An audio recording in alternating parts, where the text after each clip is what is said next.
Good evening, ladies and gentlemen. It might be pitch black, but you can still see the Sky Tower and you can still see all the esports that you want throughout the week. That's right, we're back with another week of the LPL Pro ANZ Rainbow Six Siege. My name is Matt Smite Ross. Over that way? Yeah, that way is Constantine, who's going to be joining me again for this week as well. So, Cthulhu, mate, it's good to have you back, and we're here again. We've had a pretty exciting bracket so far. Yeah, I mean, so far it's been an absolute set of bangers of matches, and it seems that the heat is getting bigger and bigger, really. Yeah, and you know, you couldn't ask for a better match tonight. However, we'll catch everyone up and have a look at what happened last week, because of course, we kicked things off with a pretty quick 2-0 by Team Sinister to take out Oddity, sending them down to the lower bracket, and they got it done pretty quickly. Yeah, I mean, it was a pretty dominant showcase by Sinister through and through. I believe 7-3, 7-2 matchup, what we saw from them, and well, they just managed to close it out pretty quickly. But the second matchup that we witnessed was quite the opposite. Yeah, that was the real one. It went back and forth, but in the end, it was Ferox to come out on top with the 2-1 victory. They had to fight really hard for it. There was some big banger plays at some points. Twent got a triple kill with a C4. I think that was on screen at some point. It was absolutely nutty. It was filled with crazy moments. I mean, if you missed last week, seriously go back and watch that series, and maybe put this one on pause so you can go back and watch it too. But of course, that was a great one. But we get to see Barracks play tonight as well as Oddity. But another recap of those matches: a 2-0 against Oddity and Ferox, fighting a little harder to get to that 2-1 against Bazaar. And of course, that leaves us with a bracket that will look like this.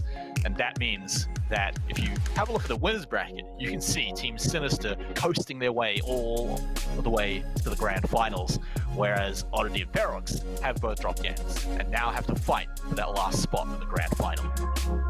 And this is going to be a really interesting matchup in my eyes, considering the fact that this is also a grudge match between Ferox and Oddity, considering that they already played against each other during week 4, and that resulted in 2 maps which were, I believe, went into overtime.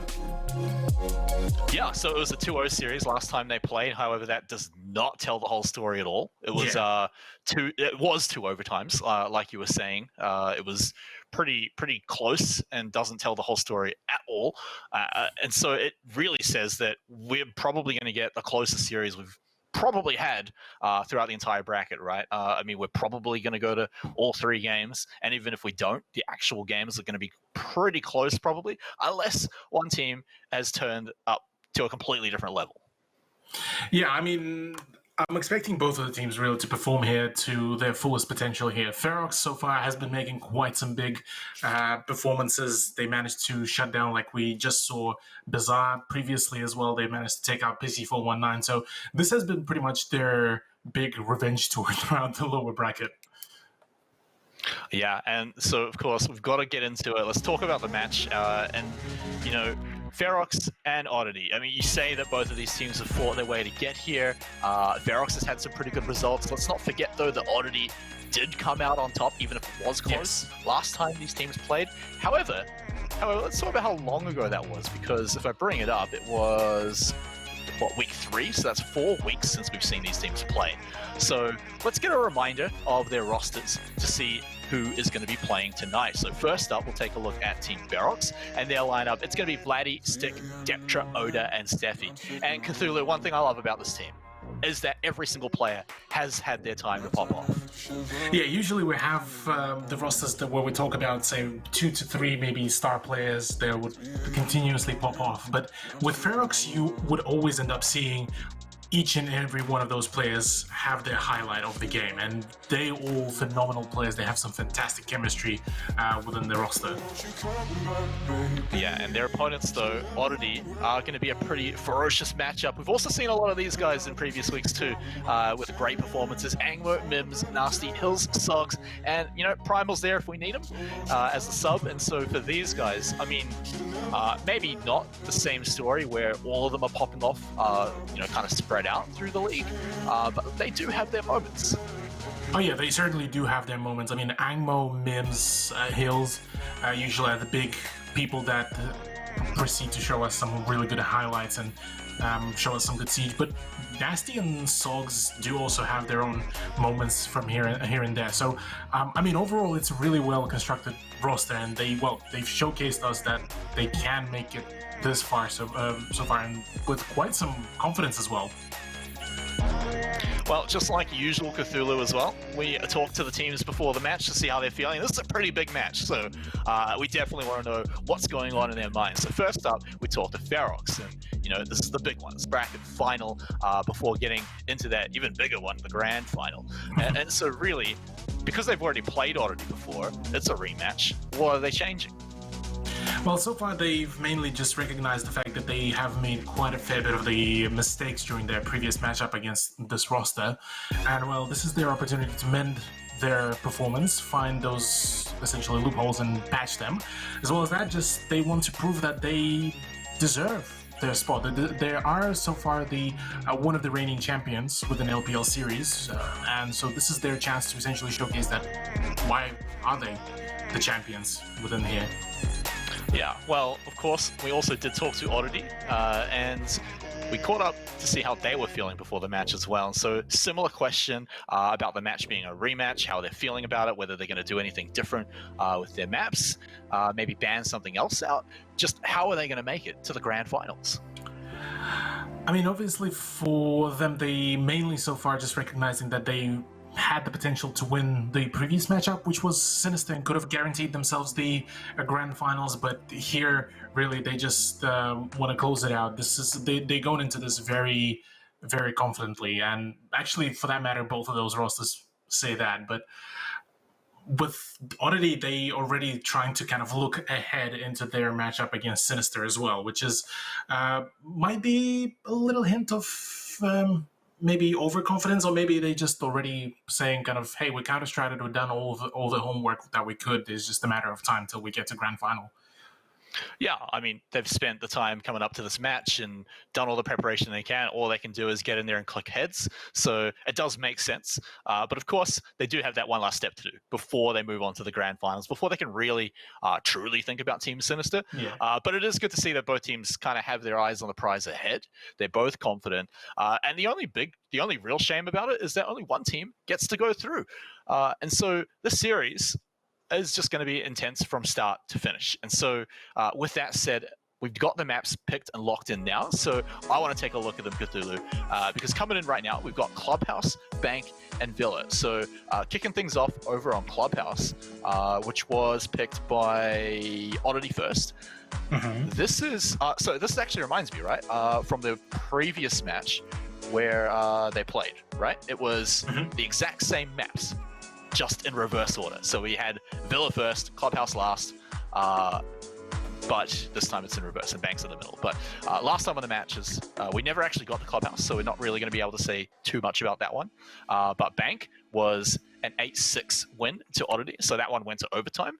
And then Villa was an 8-7 win in overtime to Oddity. So Oddity won both those maps, but barely. And so question is it going to look the same coming in here? And what is Clubhouse going to look like?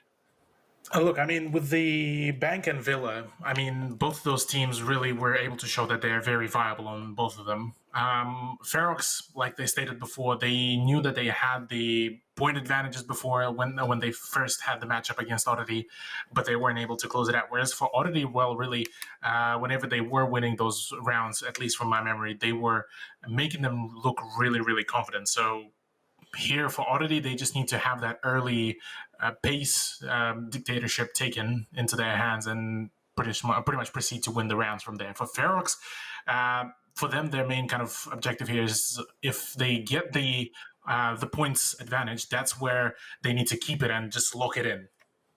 All right, well, Cthulhu, I want you to get excited, and I want all the viewers to get excited as well, because we are about to kick off the first match of the lower bracket final, and this is going to decide our last team in the grand final. So this is an important one. We're about to get into it. We're about to kick off on the Clubhouse, and there it goes. So let's get banning on these operators. On Clubhouse, who has got to go?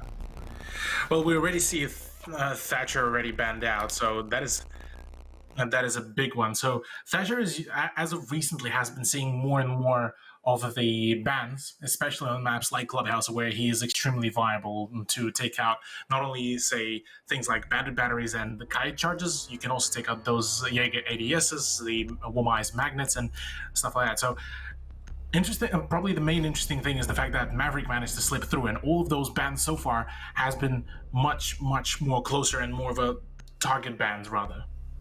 Yeah, Maverick's a real interesting one on this one, because teams seem to either just kind of 50-50 let him go through and pick him 100%, or just ban him and don't deal with it. So with Pulse and Maestro rounding out those bans, those are a little more standard, but I like to think the Pulse, it's got to be targeted just a little bit. He's annoying, sure, but that's got to be targeted at someone.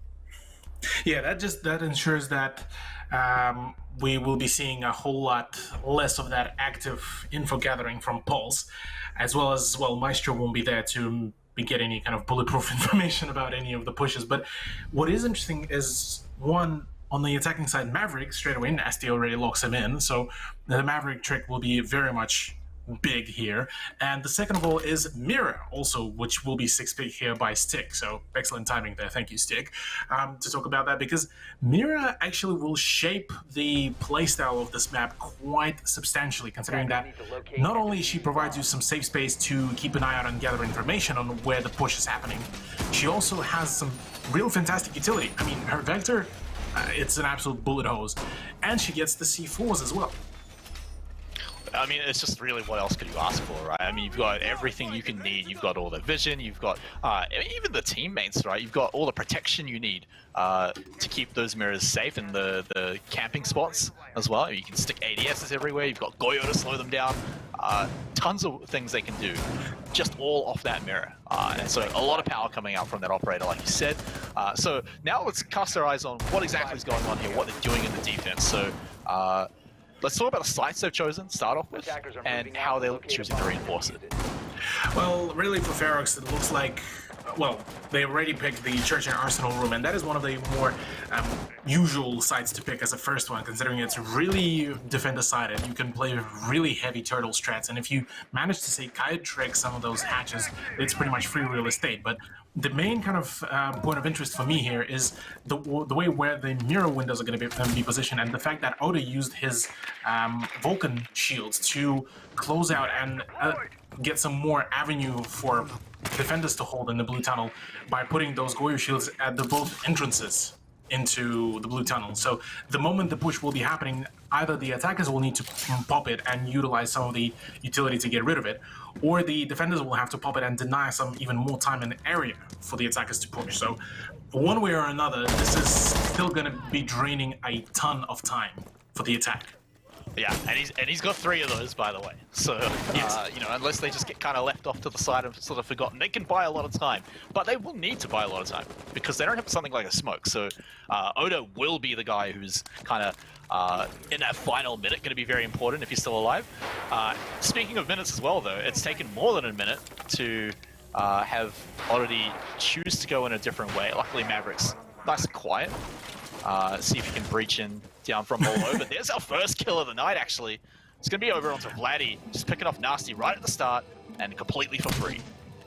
Yeah, the thing is with Maverick, as of some of the more recent patches, the sound of his blowtorch has been actually upped. So he not as as stealthy as people would probably want him, but at the very least, Nasty was able to open up a crouch hole there to walk in. So in case all of the breach will be denied, there's still going to be a way for Oddity to make an entrance. But talking about making an entrance is already both of the hard breaches down. And that is huge right now for Ferox is beginning their their revenge tour here against Oddity. Yeah, I mean, you got to imagine Ferox have got this one in the bag on the defense. It is still 3 attackers remaining for Oddity, but like you mentioned, with no breach, they are going to be funneled down into these choke points on the stairs, and they are just going to get mown down. So they're really praying for a miracle here, but they've already lost Sogs. He only gets half of Deptra's health, but in return, they're through the walls, just trying to find these kills. Even the Goyo shield's going down too. And with that, I mean, you've got to again ask, how does Oddity get through that? And look at that, that is the very best showcase of how much does Mirror change the way how the defense is done in the blue tunnel. Because that Jaeger had all of the cover and the information gathering to know when exactly to go peek at that Zofia. And for that very reason, Oddity was pretty much denied any potential of getting a frag. Yeah, and the problem is just amplified when you have no more breach left. You've got to walk through basically where the defenders let you, and yeah, like you said, the Mirror just makes it so much easier, and is probably a reason why she's banned quite often. So I imagine both, you know, Mirror's going to be picked up again. We'll probably see Maestro too. Sorry, Maverick, but probably Maestro as well. Maybe, well, Maestro banned. Yeah. Sorry, yeah, we won't see him. Interestingly enough, actually, Ferox prompted to go for Gym and Bedroom, which is usually considered more of a tertiary side to be picked by the defense, but it's considering that what Ferox mentioned before, whenever I was talking with them, is the fact that they're fully aware that Oddity counter-stratted the way how Ferox play the Clubhouse, so they need to be busting out some of the rather more unusual strats and unusual decisions. So Gym Bedroom choice as a secondary side is probably one of those decisions, albeit that with the Maverick on board, Bandit Trickin is definitely not going to be on board, but rather Kite Trick could very much still be utilized, or at the very least delay the push to the maximum, considering that Nasty before showed a prime showcase as to why you don't leave your Maverick alone, because the moment while he opens up the holes, he'll catch the hands, and well, bullet to the head will pretty much be ending his run if that is going to happen for the second time here. Yeah, that's what you get when you make your blowtorch so loud. That's just, exactly. You know, people are going to notice. So, but you're right. I mean, yeah, just being left alone, getting the free picks off. So, there's probably not too much to say about that first round, just the fact that Ferox found some early kills and basically ran with it from there, because they were really important kills too. We just kept going on about how, you know, losing that breach just sucked. And so it could happen again here, but we could see a very different round, even with Oddity losing a member for free at the start, as long as it's not very important, like their breach. Yeah, as long as it's neither Nasty or Mims, it's still going to be fine if the first frag goes into the hands of Ferox. So, whereas on the side of Ferox, each one of those players is still very much viable because, well, probably Vladdy will be probably the less viable one, like utility-wise, but anything else, every other player has so much utility to play. I mean, they have 3 C4s, for God's sake. Utility? That just sounds like killing power to me. 3 C4s. But True. Yeah, you're right. I mean, it is a terrifying prospect, but the breach does go through. So they've opened up their holds and going through. But we know that there are some defenders pretty nearby, so Oddity are going to have to be very careful about this. But Ferox should be very well aware of, with all the noise that Oddity's making, they should know kind of what's going on and just be ready to prepare for it. Yeah, with Deptra's Jaeger just being spotted by that drone, this is a pretty much full giveaway for Oddity to know to keep an eye out on the flank. But interestingly enough, they already used up the 2 X-Kairos pellets from Mims. Oh, there it is. There's the nice shot by Aang. Good coordination. But right now, the only way for them to make another breach and have another push is, well, if Mims had yet another set of X-Kairos, to open up a prone hole and then have Maverick to finish off the job. But that won't be the case. It will be very much of a one-sided push here. Well, with all of that said and done, they've already taken 2 members out as Nasty takes out Stick as well. And so with that said and done, it's now just completely reversed. It's a 5v3. They still have to move on the defender's positions, so still a little better for Ferox than in round 1. But of course, 1 minute to go. That's enough time for Oddity to move in slowly. I mean, they can't take forever, but they don't have to rush in, which is the big point. They can just take easy kills like this. Sog's finding Steffi T as well. And now with only 2 defenders remaining, I mean, you've got to be praying for something here if you're Oda or Vladdy. Yeah, and with the fact that Oddity did not lose a single bit of health in any of those firefights, just as I said, that Mims will be chugging a fat amount of damage, it's still going to be a flawless round, so a nice clapback by Oddity here after the first round, and this was also a really big showcase as to why is Gem usually used as a tertiary side, because of the very fact that there's so many ways for the attackers to peek from, that it's really hard to keep an eye out. Yeah, and then there's also the fact that Deptra got found as well, which was pointed out pretty early on. That roam was going to be pretty big if you could pull it off, but it was shut down very quickly. And with that, I mean, Oddity just kind of meticulously went through all the other boxes to tick in that match. I mean, they just got a few extra kills, softened up the defense, and moved in after that. So going over here into round number 3, operator lineups staying... actually, we're getting a few changes here. I think Wamai is going to be a pretty big one to talk about. I mean, it's being added in, with the Jaeger as well. So you've got a lot of anti-projectiles there.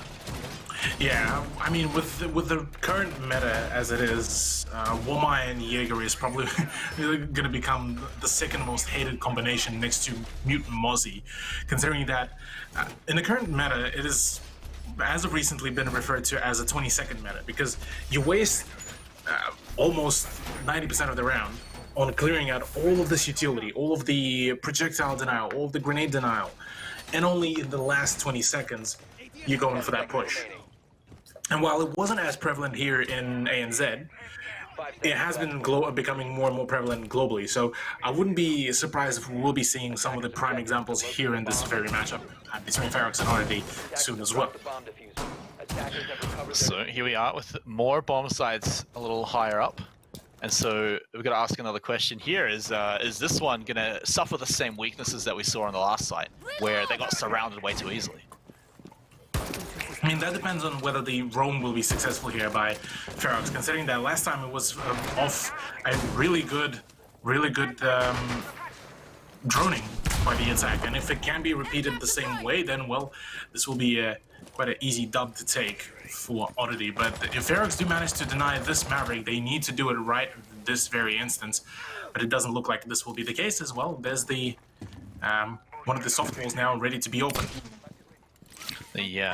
Just poking in to see if there's any feet on the other side of it. They see a juicy hole in the wall now, so that's pretty easy for them to move through and just start taking over the site. That drone spots out a defender and pretty much for free as well, so it's pretty good intel gathering right now coming out for Oddity. They're going to have to start putting it to the test, though. They have 2 minutes to move in, so it's all right. They're still sitting outside the building here, still waiting to get into this garage. Probably looking to drone up just a little bit more with that ping, but as we can see through the silhouettes, we can see we've got plenty of defenders on the other side here, just waiting for them. It's going to be a Capital bolt, probably smoke bolt through the drone hole, and now we're just waiting. Now we're just waiting for the peak.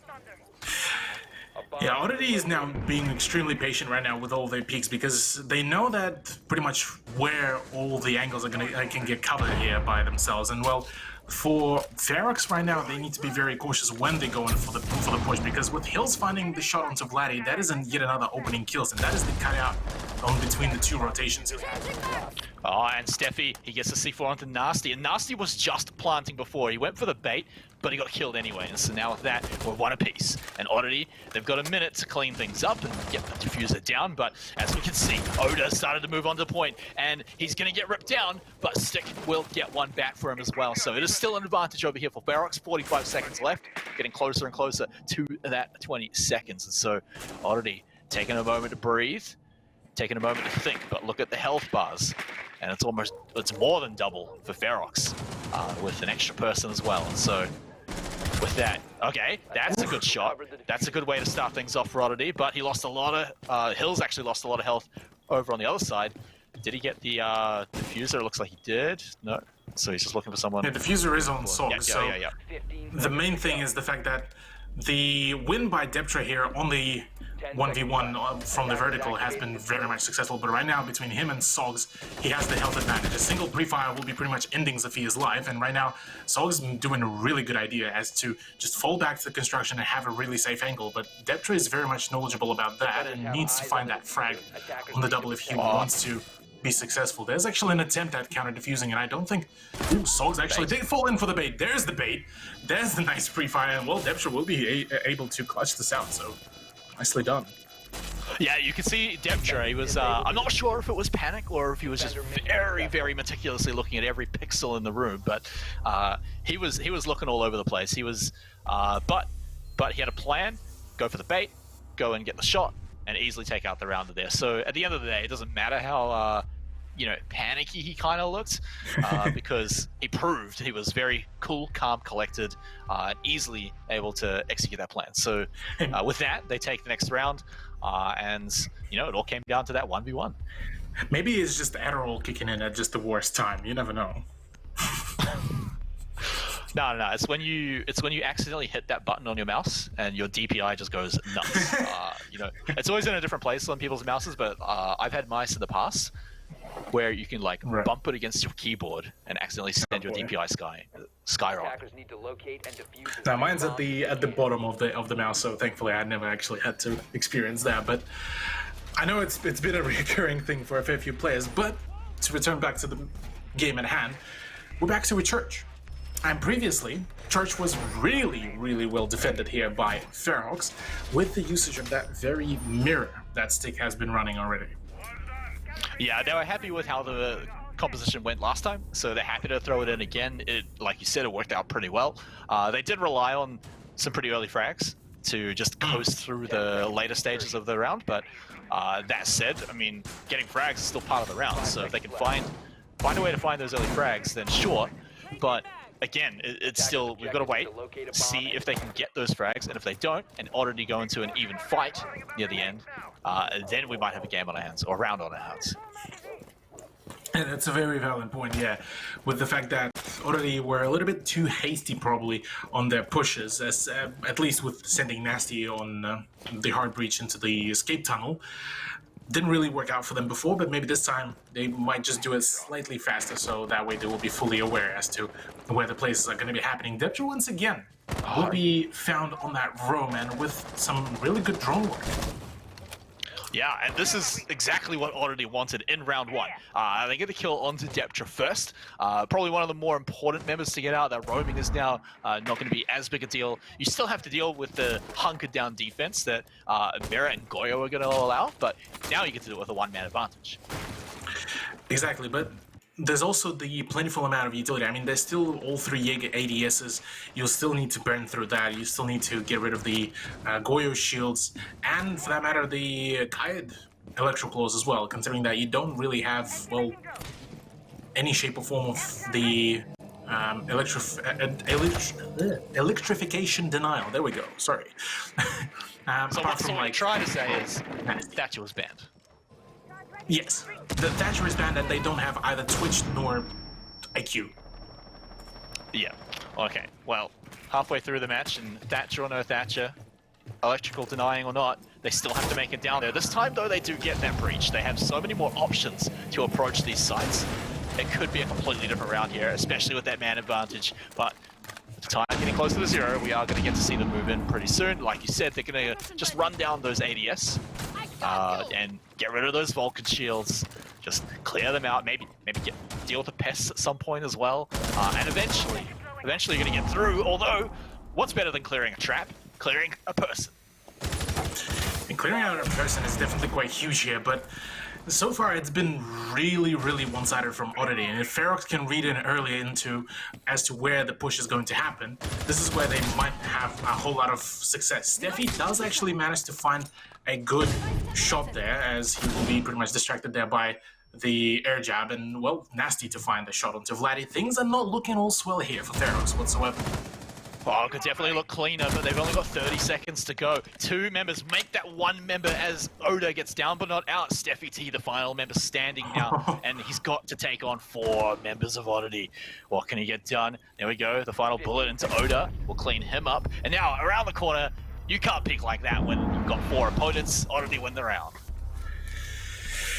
Yeah, Oddity reading in really well into the positioning of Ferox players, and I gotta say that for Deptra, he needs to stay alive a little for longer than those 30 seconds, because, I mean, we just saw in round number 3 the very stark difference between whenever there's a full man defense ready to pretty much respond back onto offense, and when Deptra goes down early into the round and there's not as much of a fragging power there. So yes, roaming is good. Yes, having some aggressive position is great, but if you're already exposing yourself so much to the point where even a slight drone work is already able to take you out, this is becoming an issue. Cthulhu, as we move into the next round, we've got a pretty, I'd say, significant operator change coming up on the defense here. And we've got the Mute Mozzie combo is coming out now, which I think is really good. It's going to buy them a whole lot of time, but I think a big one as well is Vigil. He's going to be roaming around. It's going to be stick on that one too. So would you consider that Vigil's a bit win more, a little bit all or nothing? Vigil is just, it's rather one of those responses to whenever you see an opposite team going for way too much droning. And if you can play a Vigil right on the roam, you can very much fool the offense, and for that matter, any opposition, into thinking that you can be either roaming up on the top floor whilst you're on the ground floor, or completely opposite. So it will all depend on how will Stick play this out in correlation with all the drone denial that has been brought on board by Ferox. But, I mean, honestly, that whole setup that Oda pretty much pulled off with the castle barricades, that is a little bit of a risky attempt, considering that it was showcased in Pro League Global Finals, and I believe also in an Invitational by a North American team. But ever since then, a whole lot of teams tried to repeat that success, but not a whole lot of them were able to do it successfully. Well, we'll see how it works out for them here, because they've been picking up the castle. Hold that thought, because the fighting has already started, and it's not even a minute in, and Steffi T is the one to get first blood as he takes out Mims, and with that, well, Oddity, they are just going to continue rushing down this tunnel, although they are going to get one back. It is trade, though, as Sox gets taken out too. So we do remain still a man advantage for Ferox. It's a bit of an assault from different sides here. Another one goes down. It's going to be Vladdy. And now we're back to the 3v3. And Oddity are approaching on the side. They get another kill. Oda goes down. And it's going to be another one just around this corner. Aang has to get it done. Nasty's planting the diffuser. Everything's going downhill for Ferox right now. They've got to get out of this one. Don't have a lot of health. Stick is barely alive right now. But they have downed Aang. So it's still now a 2v2 with the diffuser down. And with the fact that Deptra just already revealed his plans for opening up that hole, he needs to go in for the opposite push. The call out from Hibana will be coming in as to where the push by Mozzie is going to be coming out, and all the pre-fires are there. It's pretty much a matter of time by the time when the peak is going to come out, and well, ooh, there it is. There's the peak by Oddity. So there we go. Oddity do manage to find yet another win. So now they are in a point advantage. So for Ferox to really feel somewhat comfortable here after the first half, they need to even it up to a 3 apiece. Yeah, and you know, the way things have been going, I feel like we might get that. I mean, last time these teams played, it went all the way to overtime in 2 maps, so, I mean, stick with us, folks. We might go there again, but we're not even through the first half. So let's chill out for a moment. We're going to CCTV and Cash onto this round. We're bringing back the mirror. We're keeping the double ADS and Lamai combo. So we've got a lot of work going on, although we've kicked Mirror out for some reason. Kaid's back in. Yeah, well, for CCTV room, I'm guessing bringing in a Valkyrie rather than, say, a Mirror is a bit more viable here for Ferox, considering that Valkyrie does allow to have those hidden cameras to stay around. So in case you want to go for some of the roams, or in case you're expecting a flank, those will be a much more favorable rather than having a mirror. But I would say that attempting to bring in a mirror, say, instead of that very Valkyrie, is also not a bad idea, considering that you can chuck one onto that CCTV wall, and sorry, not CCTV wall, cache wall that overlooks into CCTV, and from there have the overlook. But with that also said, it can be breached from below and opened up by the offense. So I can see also one of the reasonings as to why teams would rather not do that. All right, well, it's been done. There's no mirror. There's just Oda on a Valkyrie, and we'll see if that is going to be the play that they make here. Ferox looking to even things up as we come here into round number 6, going back up to the second floor, going to CCTV and cache, and you can already know where they want to go inside. If they can make it in, but they're gonna. A bomb has been located. I like the fact that Deptra actually switched around to the Mozzie, so he can still roam around really well, but this time he has actually the utility on him to actually deny some of the droning. So right now he just needs to be extra careful not to get taken out, because right now, oh, this pre-fire was so close. Sogs, oh man, he's getting cheeky and maybe even trying to bait a defender out onto his Claymore, but doesn't find it, unfortunately. It could have been real fun though. Could have been real fun. But for now, it's basically just a minute down, and it's already just trying to run down some of the utility right now. They maybe have run down some of the ADS, maybe burn a few magnets and getting some of the breaching done, taking a few shots as well. So Aang punished pretty heavily for that, loses most of his health. Yeah, right now Oddity did manage to make a fairly quick work of the reinforced wall into CCTV, so right now they need to either open up yet another avenue for them to push from, or they need to start actually draining all of that push denial utilities, such as ADSs, those magnets as well from Womai, so there's still plenty of things that need to be done prior to the push. And still taking these dangerous, I've got to say, peaks coming around into the garage, and just any one of these peaks could be your health bar gone. So you've got to be super careful here. He has seen one of the defenders, so he knows someone from Barracks is in there. The question is, how many of them are in different rooms? And so for now, the shots are going to go through the windows. But Cthulhu, we're down to a minute to go, and Oddity have yet to really take a step for a whole minute. It looks like they're trying to make some work, because they know, they're fully knowledgeable that there might be a roam, but already with Nasty confirming that fact that there's nobody at the main bedroom, well, they should be able to take control of the construction site pretty quickly. And with Deptra gone as well, this is going to be should be a pretty swift take there for Oddity. Oh, maybe not, because Stick has taken it back to Mims getting the vengeance. Oh no, we can see someone from Barracks right around the corner there, so you have to be super careful if your Sog's moving into that one, but it is even numbers. But with only 25 seconds to go, and only just now breaching another room into the bomber site, question is, can they win these fights here? Because they have to win them, and they have to win them quickly, as they're about to go in 15 seconds now. Breaches are coming out all over the place, and Oddity, now's the time to run. And it's going in for the rush. Steffi mows downhill straight away, and yet another one. I believe that was Sogs. Yes, it was. Sogs gets taken out too, and 3 seconds to go. Oddity are done and dusted here. They might get a kill here and there, but walking over a C4, ending the round in style. And this is the prime example of that 20-second meta for anyone that is not really a whole lot aware. This is where, right now, Oddity ran down to those last 20 seconds, and only then they started trying to make some ruckus, trying to go in for the peaks, trying to go in for the push, because they had to be sure completely that no other utility will be there to stop them from having any plans or any pushes, really. And so the way how Ferox held there was phenomenally and very well done, and which we'll be seeing us at a 3 apiece at the first half. But now comes the question is, how well can Oddity defend, considering that so far this has been a bit of a back and forth match? Yeah, and we've seen teams show a massive preference to some of these sides. I mean, particularly the last 2 weeks. I think we saw that in the biggest effect. It might come into effect here. Maybe we see Oddity is just spectacular on defense, and maybe they're, quite a bit weaker on attack. And with that, they could be the significantly better team. So we'll have to wait and see throughout a few defense rounds to see how Oddity stands on defense, if it really is their much stronger, much more preferred side. But, I mean, as you can see, I mean, just even looking at the operators, right, you can see that both teams are taking a different approach to attack and defense. Yeah, that's a very good point.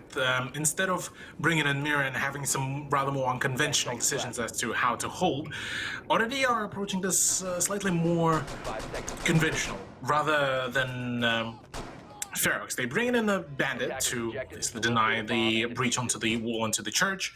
They bring in a Womai, which could be a big deviation here for the attack that they will need to deal with. And then, well, the remainder of the roster pretty much is just replacement for some of the bandit operators. I mean, the choice of Valkyrie for the downstairs side is mainly to replace the similar role that Pulse was filling in, so that vertical info gathering plus the C4. Okay, and we approach the basement, and Oddity are now facing Ferox, kind of breathing down their necks as they're approaching the site quite quickly here, droning it out, getting the information they can, and I've got to say, they've made some pretty good progress making it this far into the building, as they've still got more than 2 minutes to go. They are going to have to start working on a whole lot of this utility to drain. I mean, you've got to get through all the, the ADS, you've got to get through the magnets, and I mean, there's still plenty of that to go. There's still 3 smoke bombs to go. We haven't seen any of those come out just yet. I mean, don't expect to. Those usually come out at the later end, but we know that they're there, I think is the big thing. Yeah, that is probably the big thing. Interestingly enough, already the first C4 came out from Mims, and that wasn't as successful, but there were some pre-fires, and Deptra is quite heavily tagged there for his team. So right now, the main issue for Ferox is that they need to just go in for the push and just ensure that they won't be losing a whole lot of players as well. Right now, they managed to dodge already 2 of the C4s, and that is actually all the explosives from Oddity. Oh, it's like playing the floor as lava, but in real life, and they're throwing another breaching charge to get through, to fully go through down onto the site now. And now, I mean, we talked about how much time they had. Oh, that was a quick shot right in the middle of throwing out a drone. Deptra is not having a good day, to say the least. And so now, with that, Ferox, I mean, 4v5, 1 minute to go. Sorry, 4v4. So I correct myself. Oda picking up a kill there. But they do have a great position above the site. They sure do, and they also have the yet another avenue of breach done, which is the dirt tunnel, which can be emphasized and very well already. Vlad and well, Stick did go for that push, and as Sticky also does manage to pick up a shot, yet another one for Oda. So right now this is working spectacularly well for Ferox, but Hills is in a very powerful position where he can deny the drop as well as the push from the dirt tunnel. So they need to go for a very well coordinated pinch, otherwise Hills might be able to pretty much win this 1v3 pretty quickly. Yeah, that's still a big ask for Hills though, but he can hear all the commotion going on and he walks down and is immediately shot down. Much too big an ask for him.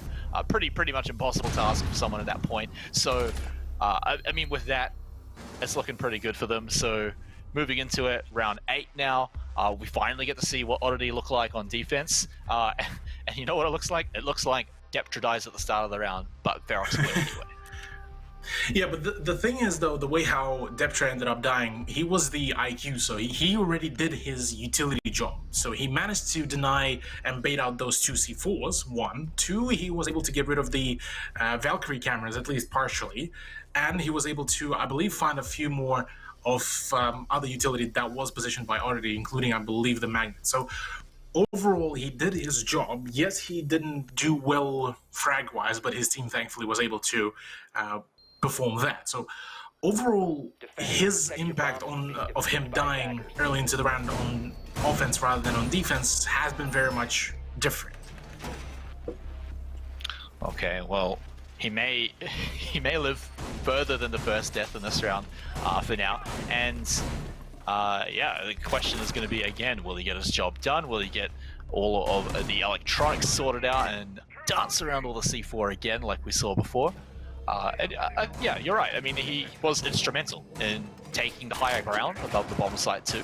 I mean, that was basically in that room when he was doing it. But let's cast our eyes to round 8 here, as once again we're going to be sitting here in the basement, probably looking at another tunnel defense. Yeah, I mean, it's still quite a stark difference between the previous round of the defensive roster, considering that we already see a Mirror choice, a Legion choice, as well as a Kayad decision to bring rather than a Bandit. So you have a bit more of a flexible decision to play. You don't have any more of the breach denial on some of the walls. Rather, you can prevent the vertical play from the hatches by utilizing the Kayad. So here, Stick will be instrumental to opening up those before any push will be starting to happen. As well as that, he will be actually opening up another crouch hole into the dirt tunnel, but will get shut down pretty much instantly. It will be given the same a taste of the same medicine that was given to Oddity in the first round. So yeah, given specifically to Nasty, and Nasty's the one to pick up that kill. So that has got to feel good. And again, the big thing is that it's a kill for free. It didn't take any damage in return. Basically, the only thing you trade off is now there's a hole in the tunnel. And so I guess they can get through. But getting a kill for that is perfectly fine. And so now, as we come into it, Deptra, even with the man down, will be searching around for any electronics. He's finding quite a lot, at least getting the location, taking him out, and once again, doing his job. Yeah, and right now, Oddity's job here is to firstly not fall for the C4 baits that Ferox might be trying to pull off. That's one. And two, they need to prevent those pushes to be done. But oh, there's the C4, yeah. Hill's finding a fantastic kill and actually able to down Oda, so he will be intrinsically down to 20 health, which is quite huge, given all things considered. And right now, this is not a good time here for Ferox. Albeit, okay, that's a good beginning. Yeah, Deptra finds actually a really good kill through the tunnel and makes his way through. He's just mowing it down, actually. He's the king of the tunnel. And so with that, another Legion mine. Just get this out of me, throw it down. Can he get a third kill down here in the tunnel? That's a big ask. He does have full health, though. So he can take these peaks and maybe come out on top, but might have to hold our breath. He goes for a peek, doesn't get shot. No one throws out any bullets, and we can see the defender sneaking around. The bullet line's coming out. Deptra, will he find this kill? His teammates just on the other side of a few walls over there. You can see Oda making his moves, maybe to go for a plant, maybe to go for a kill. Moving down the stairs just to get different angles, but Deptra will go down and gets struck down in the tunnels and not even throw out any damage in return. Got 2 kills though, so did a good job, but couldn't get it. The clutch down in the end, and no, oh no, Barracks just run into a meat grinder. I mean, there wasn't a whole lot to be done there by Ferox, unfortunately for them, and very fortunate for Oddity, as they were able to shut things down pretty quickly. But yeah, that mirror once again shows how passive and how also aggressive he can be as a Jaeger playing behind that very mirror window. So a good performance by Oddity to even things out yet again, as I'm feeling in my bones yet again the overtime that would be coming. But this time it won't be 2 maps, I believe. I get a feeling that we will be seeing this through and through on all 3 maps. You reckon we can get the magical 3 map overtime? We haven't had that yet. We've only had 2 maps of overtime. I very much feel that we just might get a 3 map overtime. Considering that, like, so far, even with the fact that Oddity had plentiful amount of vaults to play, to study Ferox's play on Clubhouse, this is still very much close for Oddity's preferred position. Yeah, and we can hardly be surprised. Last time these teams played, they didn't actually play on Clubhouse, even though it was map 3, we never got to it. But, I mean, how fitting is it that it would also go to overtime here? So we would have an example of both of these teams playing on all 3 maps today, would have an example of overtime. And that'd be really fun. But we have to get there. We have to get there. And we've definitely seen teams just win from this point before, but let's take a look at what's going on here in round 9, because changed bomb sites, we're upstairs now, and Oddity are basically hunkering down up there. Yeah, so last time we saw CCTV being played out, which was defended by Ferox, we saw a prime example of how much utility needs to be denied and how much avenues needs to be opened up for the offense to have a very confident push. And this could be showcased here as well, considering that this time Oddity did bring in a mirror and will be actually opening it up, so that way it will be very hard for a safe opening to be done by the offense, but instead it could be actually be utilized by the Hibana pretty easily as well. Yeah, they have a few options to get in.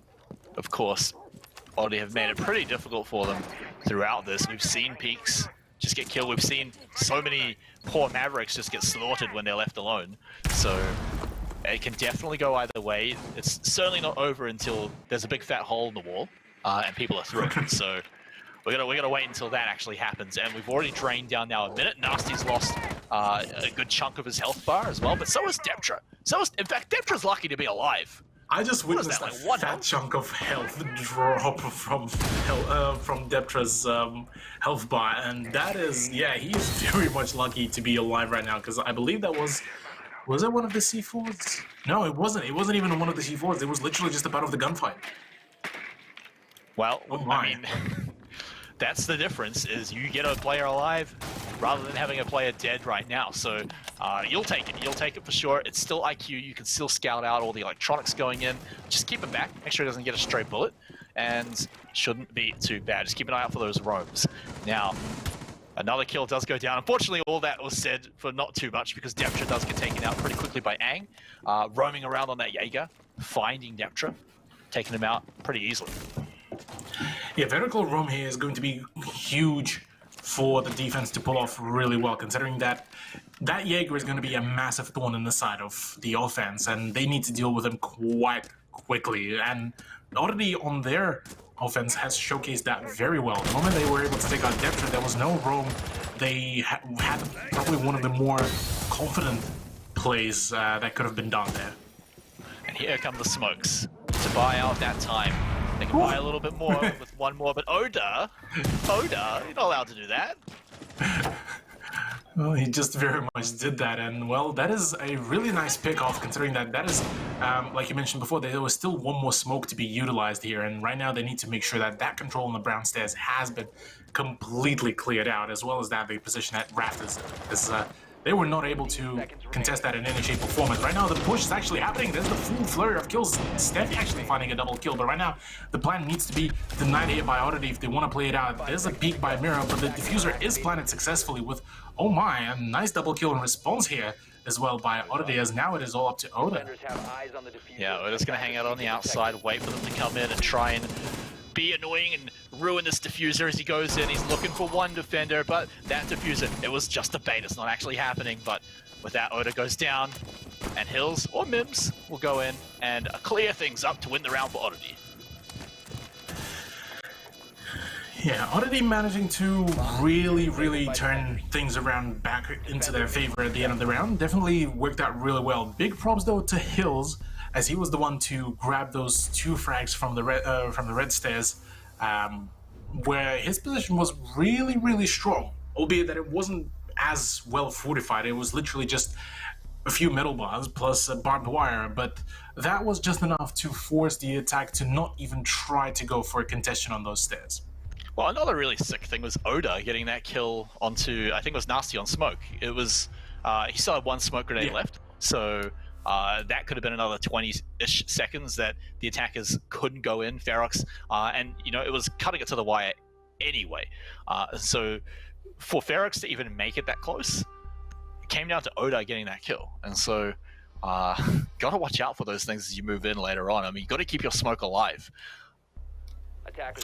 Well, yeah, but at the same time, it's even with smoke down, he did a fair bit of job. He managed to utilize most of his utility with those 2 smoke grenades that he did manage to use, and well, he was able to deny quite some time. So in general, his job was pretty much done, but albeit yes, smoke is still very much of a viable op, but hey, Oddity managed to pull it back, so that's the big props to them. Yeah, but now they're on that dangerous point where they can just win 1 more round and then start to force overtime, threaten match point, and this is where it starts to get a little worrisome for Barracks. So we could see things spiral a little out of control here in terms of momentum, but again, I kind of want to finish out the round here, see if Ferox can hold true. I mean, going by the script, it's, you know, one side wins and then the other side wins, so we might just see Barracks win here, but I think the big thing is keeping your eyes on Deptra. He hasn't really had the best firefights later, and even if he is getting some of his job done, I think if he stays alive later on in the round, then he can be instrumental in getting Ferox to win. Yeah, right now, with the way how Ferox been playing, they had a good idea about how to go for an approaches, but they weren't able to have those early shutdowns the way how Oddity were able to perform. So, with that said, the initial frag onto Mims, that's a very good beginning. That's the Mozzie board, that is the Hack Drones disposal off, and that's the C4 off board, as well as the fact that Angmo just went down to the hands of Vladdy. So, overall, really, really good beginning here for Ferox to emphasize of this round and get themselves back into the play. Yeah, I mean, Vladdy and Deptra basically just set this one up for their team. They found the kills. There was probably some help for, I think, Vladdy, but I think Deptra did it pretty much on his own. But with that said, I mean, it's 2 kills down. You lost a little bit of health onto Deptra, but once again, he's mostly done his job, and you can just hang back, survive to the end of the round. And you still have a 5v3 as you go into the defense. You have to deal with the mirror and the smoke grenades, but I mean, Wamai regenerates his magnets, so you can just run them through that. But Vladdy has picked up Nasty as well, and I think at this point, it's less about running the defenders out and just brute forcing it with numbers. Although Sogs is going to even the odds up. It's only on to Deptra, who was the lowest health. Hills, though, finds Steffi, who had a full health bar, so that's a great trade. And now we're in a position where already could have come back, but Vladdy picking up the kill off the Hills. Vladdy, gosh, that's free material there if he ever moves teams, but with that, they do manage to pick up the rounds, and they do manage to keep the script intact.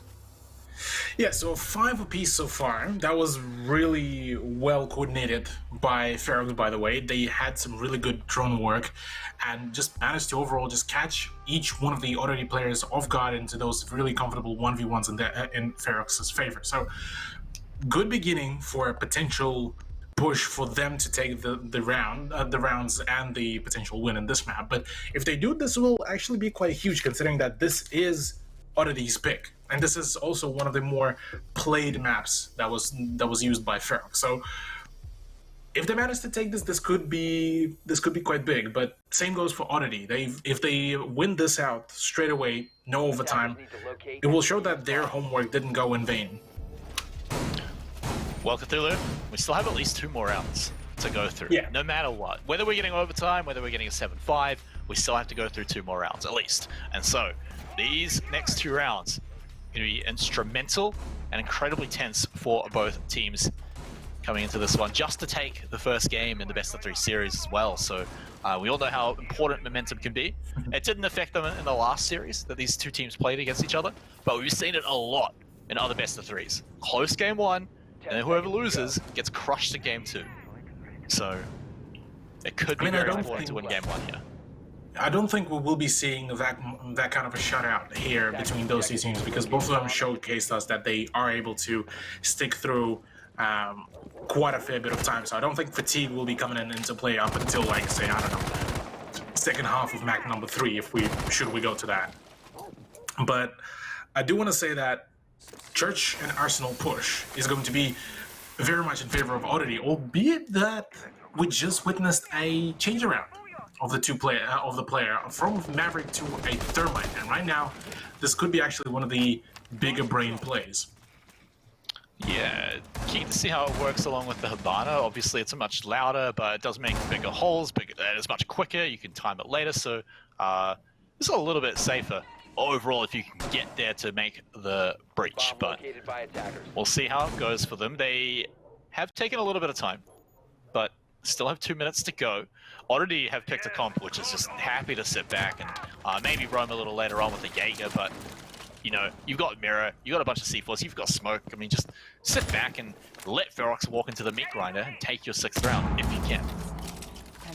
Yeah, that is a good point, but right now Ferox will have 2 points of entry. They have the blue tunnel and they have the escape tunnel. So 2 bit of kind of choke points, you could say, to play from, but it's so much better to have a 2-sided push rather than a 1-sided, considering that at that point Oddity will need to split their defense in such a huge way that it will allow Ferox to take those very confident firefights in 1v1s.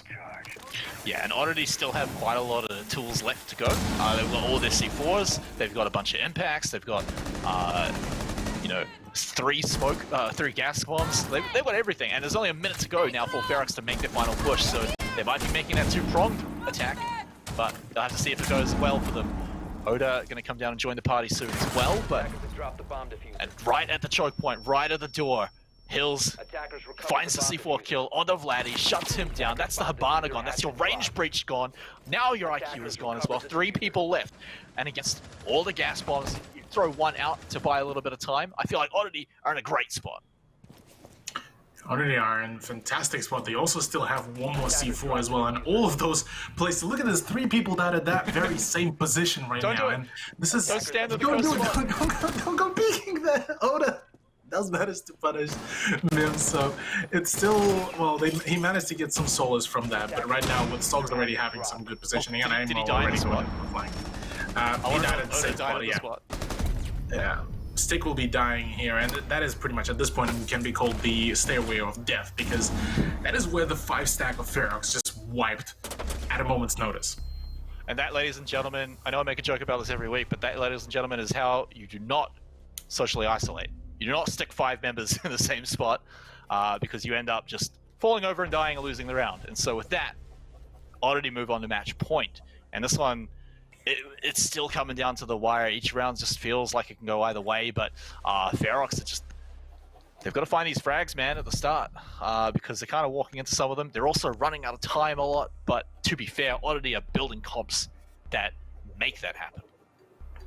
Yeah, that's pretty much the whole reason why Oddity been winning out on some of those defensive rounds, just because they were able to delay so much time to the point where Ferox were forced in that kind of last 20 to 30 second positions where they have to make a move, but they don't know where to go. They completely lost. They completely just unable to find any kind of closure, any openings for that matter, really, even for themselves. And well, this is where Oddity are able to catch them off guard. They're able to emphasize on each one of those small mistakes that Ferox keep on making, and that's where they pay very dearly, considering that, yeah, like you said, we are on match point, and if Oddity managed to make this a win, this could be a pretty big beginning for them. Yeah, we'll have to hold our breath, though, to see how it affects the second match if they do win here. But let's, again, hold our breath and just wait and see how this potentially final round does go here for Oddity coming in. They've dropped the smoke this time, so not going to be going for that time buying with the gas bombs, but instead, Mim's going to be on that echo. Just going to get a whole lot of more information, and even that just buys a whole lot of time by just disrupting the plants with the yokai drone. Yeah, yokai drone could be really huge, and pretty much does signal for the fact that Deptra needs to stay alive for quite a fair bit of time until the main push will start commencing. As well, he is scanning things around it. Oh, there's the beam. Deptra gone very early to the round. Hill's making a test of his crouch button as well. Will be celebrating maybe a little bit early, but hey. Maybe they already know that they got the big dub here, but right now things are not looking all pretty for Ferox. Yeah, I mean, that's basically how you set it up on the map, on the round that you want to win the most. You take out Deptra, just like you have on many of the rounds that you've won. Ferox have definitely come back as a 4v5 without Deptra before, but I mean, it's not like they're making significant progress here. They haven't run down utility too much, and they're still struggling to really get onto the site here from the outside. So starting to build that two-prong approach, they can get around here, but that said, I mean, you've got 4 people against 5. That's going to make it just hard alone. Yeah, with the construction site still being at a big question mark right now for Ferox, things are not looking all well. Vladdy is trying to take control, and there is actually 3 people dedicated to clearing out construction sites, so that is a good beginning here, but with 1 minute and 13 seconds left to go, things might be starting to look a little bit dicey, but hey, the mute jammers, first of all, need to be cleared off, and Mims to be down, firstly, that is a good beginning. That's certainly a way to start it. I mean, I'm kind of curious how that happened, but now with that big hole in the wall, actually, Steffi T going down, that's going to make it pretty hard for Ferox to go in. They've got less than a minute. There's some defenders on some very low amounts of health, though, throwing the frag through the hole in the wall. Just trying to find a kill here. There's still kills going in, and Oddity are actually bringing it back. Not even losing too much of their health, and it's only Stick. It's only Stick. What can he do? this might be it here. Oddity might just win the game here. 25 seconds left. I mean, Stick looking for the big plays, but 5 members of Oddity stand in his way. 20 seconds for him to take him out. I don't think he can take out 1 member every 5 seconds. I mean, that's just a big ask. Yeah, right now trying to bait in some of the pushes here. Well, Oddity will be finalizing this map with a flawless round, and well, this has been a really dominant play there by Oddity, at the very least on the final few rounds. That was some really well coordinated stuff, and well, they are going to be going into map number 2 with a map advantage, and this is going to be quite a huge one, especially for Ferox, considering that they won't have that map buffer anymore for any mistakes. Yeah, and now as we get back into it, and even just looking at the scores, actually, I mean, we say that the game itself was quite close, but then you look at the operator scores here, and that is just a world of difference there for Oddity. I mean, they're almost double some of the points. So round differences, maybe not so much, but then you look at the individual scores, and yeah, okay, maybe you get to start to see a bit of a picture and get a little confident if you're a fan of Oddity. But that's done and dusted now. They've got Clubhouse done. They've just got to get 1 more, and Bank is going to be the next map. Do you think that's where they can do it? Hey, this could be one of those maps where we could see it being played out. Bank was not really as much of a favorite map by Ferox as Clubhouse, but maybe this could be the avenue where they pick up that map win, and maybe we'll see a 3rd map after that. So there's plentiful of ifs, but right now for Oddity, things are looking up really well. Yeah, well, Cthulhu, we're going to have to wait before we see the results of the next match because we're going to a short break, but once we return, we'll be back on Bank to continue the series that is Oddity versus Ferox.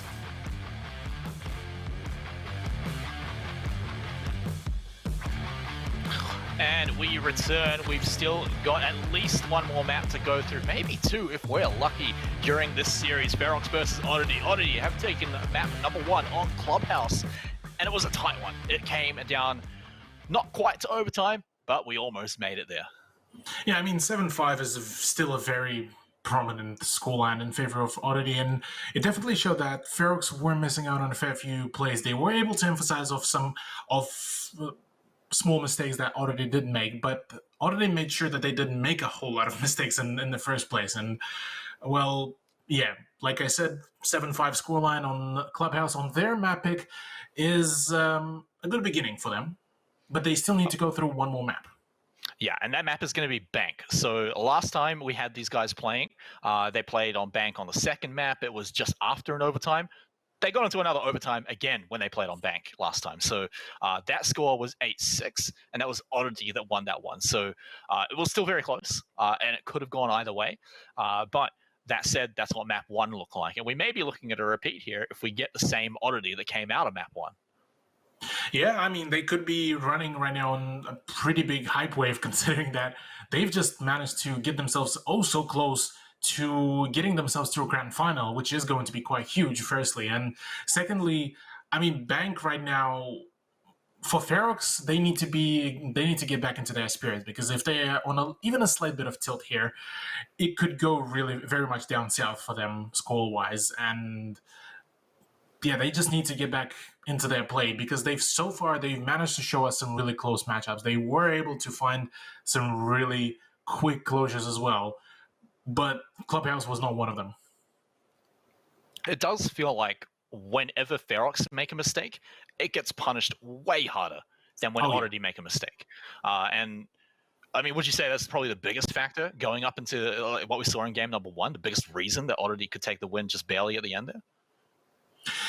I mean, it could be that. It could be also the fact that, well, Ferox might be just feeling not particularly keen, or maybe not in their shoes just yet. But we are going to go straight away into ban phase. And, well, Thatcher is once again the first one to be banned out. Yeah, I mean, Thatcher, a big reason to ban out on Clubhouse, but it's just a big pick that you see on pretty much every map, so why not kick him out of there? Nomad was picked up quite a lot in Clubhouse as well, and also, again, just another popular pick. Doesn't usually make the ban phase, but sometimes slips through, but usually makes the picks, and so isn't usually a waste of a ban. Yeah, and this is definitely, once again, a target ban here by by Ferox. They do not want to play this, want her to be on the playfield, as well as that one might actually going to get banned out, but not for the, well, mainly for the fact that how much his utility just requires you to clean it out with IQ. And secondly, well, he's just a really great roamer, so him and Pulse off the board gonna make things for roaming info gathering definitely much harder. I'm not really surprised about the Pulse ban either, because it was not the last time they played on Bank, but a few weeks ago, Deptra had a absolutely monster game on Pulse. He got some highlight clips. He was probably MVP on that map. Bank seemed like his playground, and so I'm not too surprised to see that ban come out. I think it was actually when they played Ferox, now that I think about it, but he had a fantastic map, so take it out of there, get him away from that operator, and just don't let him have it again. So he's going to have to go for at least this round Capital instead.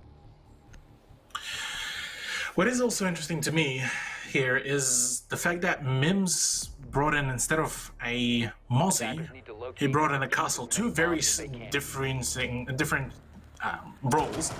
And while Mozzie is a good addition to the roster, he can deny, in addition with Mute, he can deny so much info gathering by the attackers.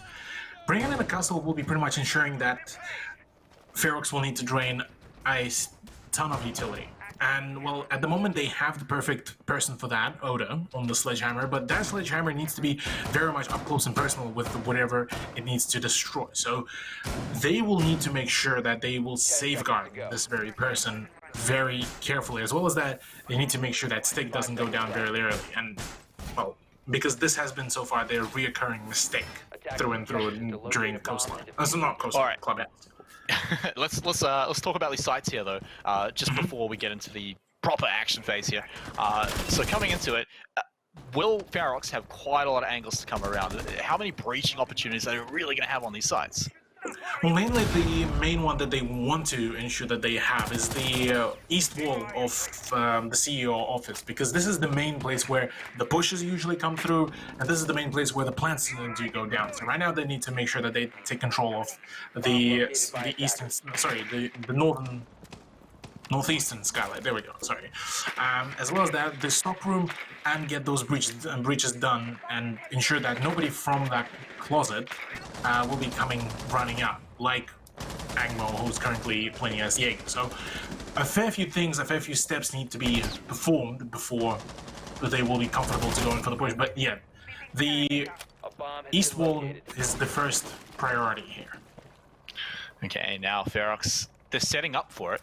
They're moving into what you've been saying, and they're doing it from many different places around the building, but it looks like now they're starting to move in at least towards the sites. They're on the other side of the wall here, so they may be looking to find a way in pretty shortly, probably finding their breach. It's only halfway through the round, so they've made good progress so far. Ooh. Oh, few good shots going down nice and early.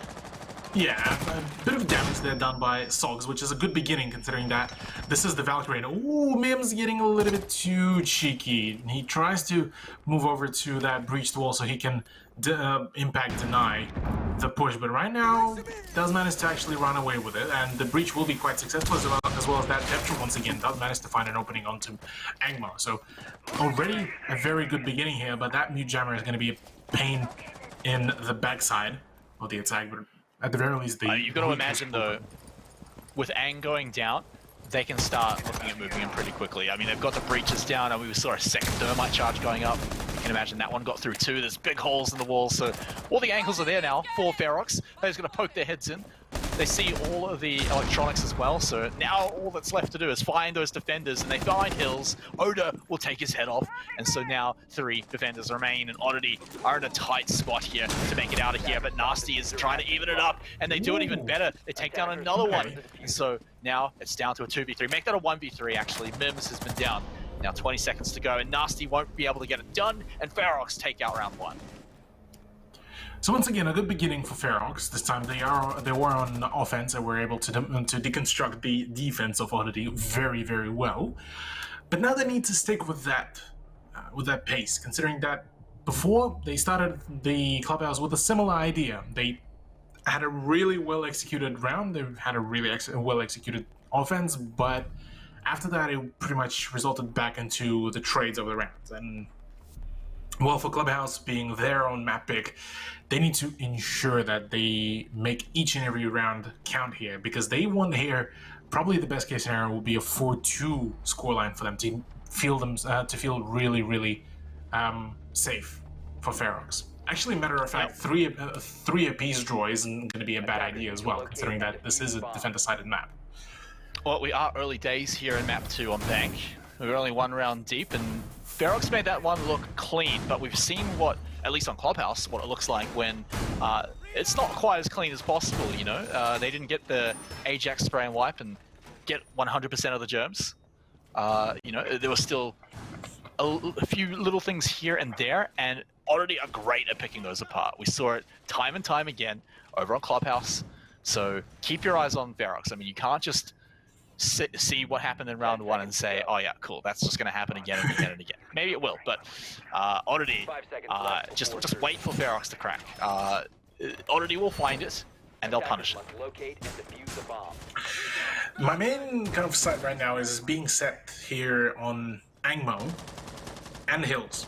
Angmo for the obvious reason that his roaming was very much the main reason why some of the rounds on Clubhouse were won by Oddity, and Hills for the fact that he's a warden on the server stairs, and usually a warden on the server stairs is a very dangerous person to play against, especially when you don't have a whole lot of utility drain. Yeah, and we have seen some pretty pog plays coming out from those stairs as well, from a warden specifically too, so we might get to see it again. Very powerful operator down there. We've seen it to big success, so might happen again. And it is the difference as well between this round and the last one. See if that warden is going to be a big game changer here. 2 minutes into it, and where are we going to find Ferox moving in there? Continuing to just try and get those stairs cleared out, but we know who's down there. We know who's down there. It's the Ned Flanders of Rainbow Six Siege, Mr. Warden himself. He will have both of the ADSs still intact and will be able to deny plentiful of those plays, but instead it looks like Ferox just decided to open up both of the hatches, actually, matter of fact, and we'll be having some really good overwatch there as Vladdy does manage to find the shot onto Angmo. Good beginning, but still a minute 30 to go, and they still need to get clear of that, of those service stairs.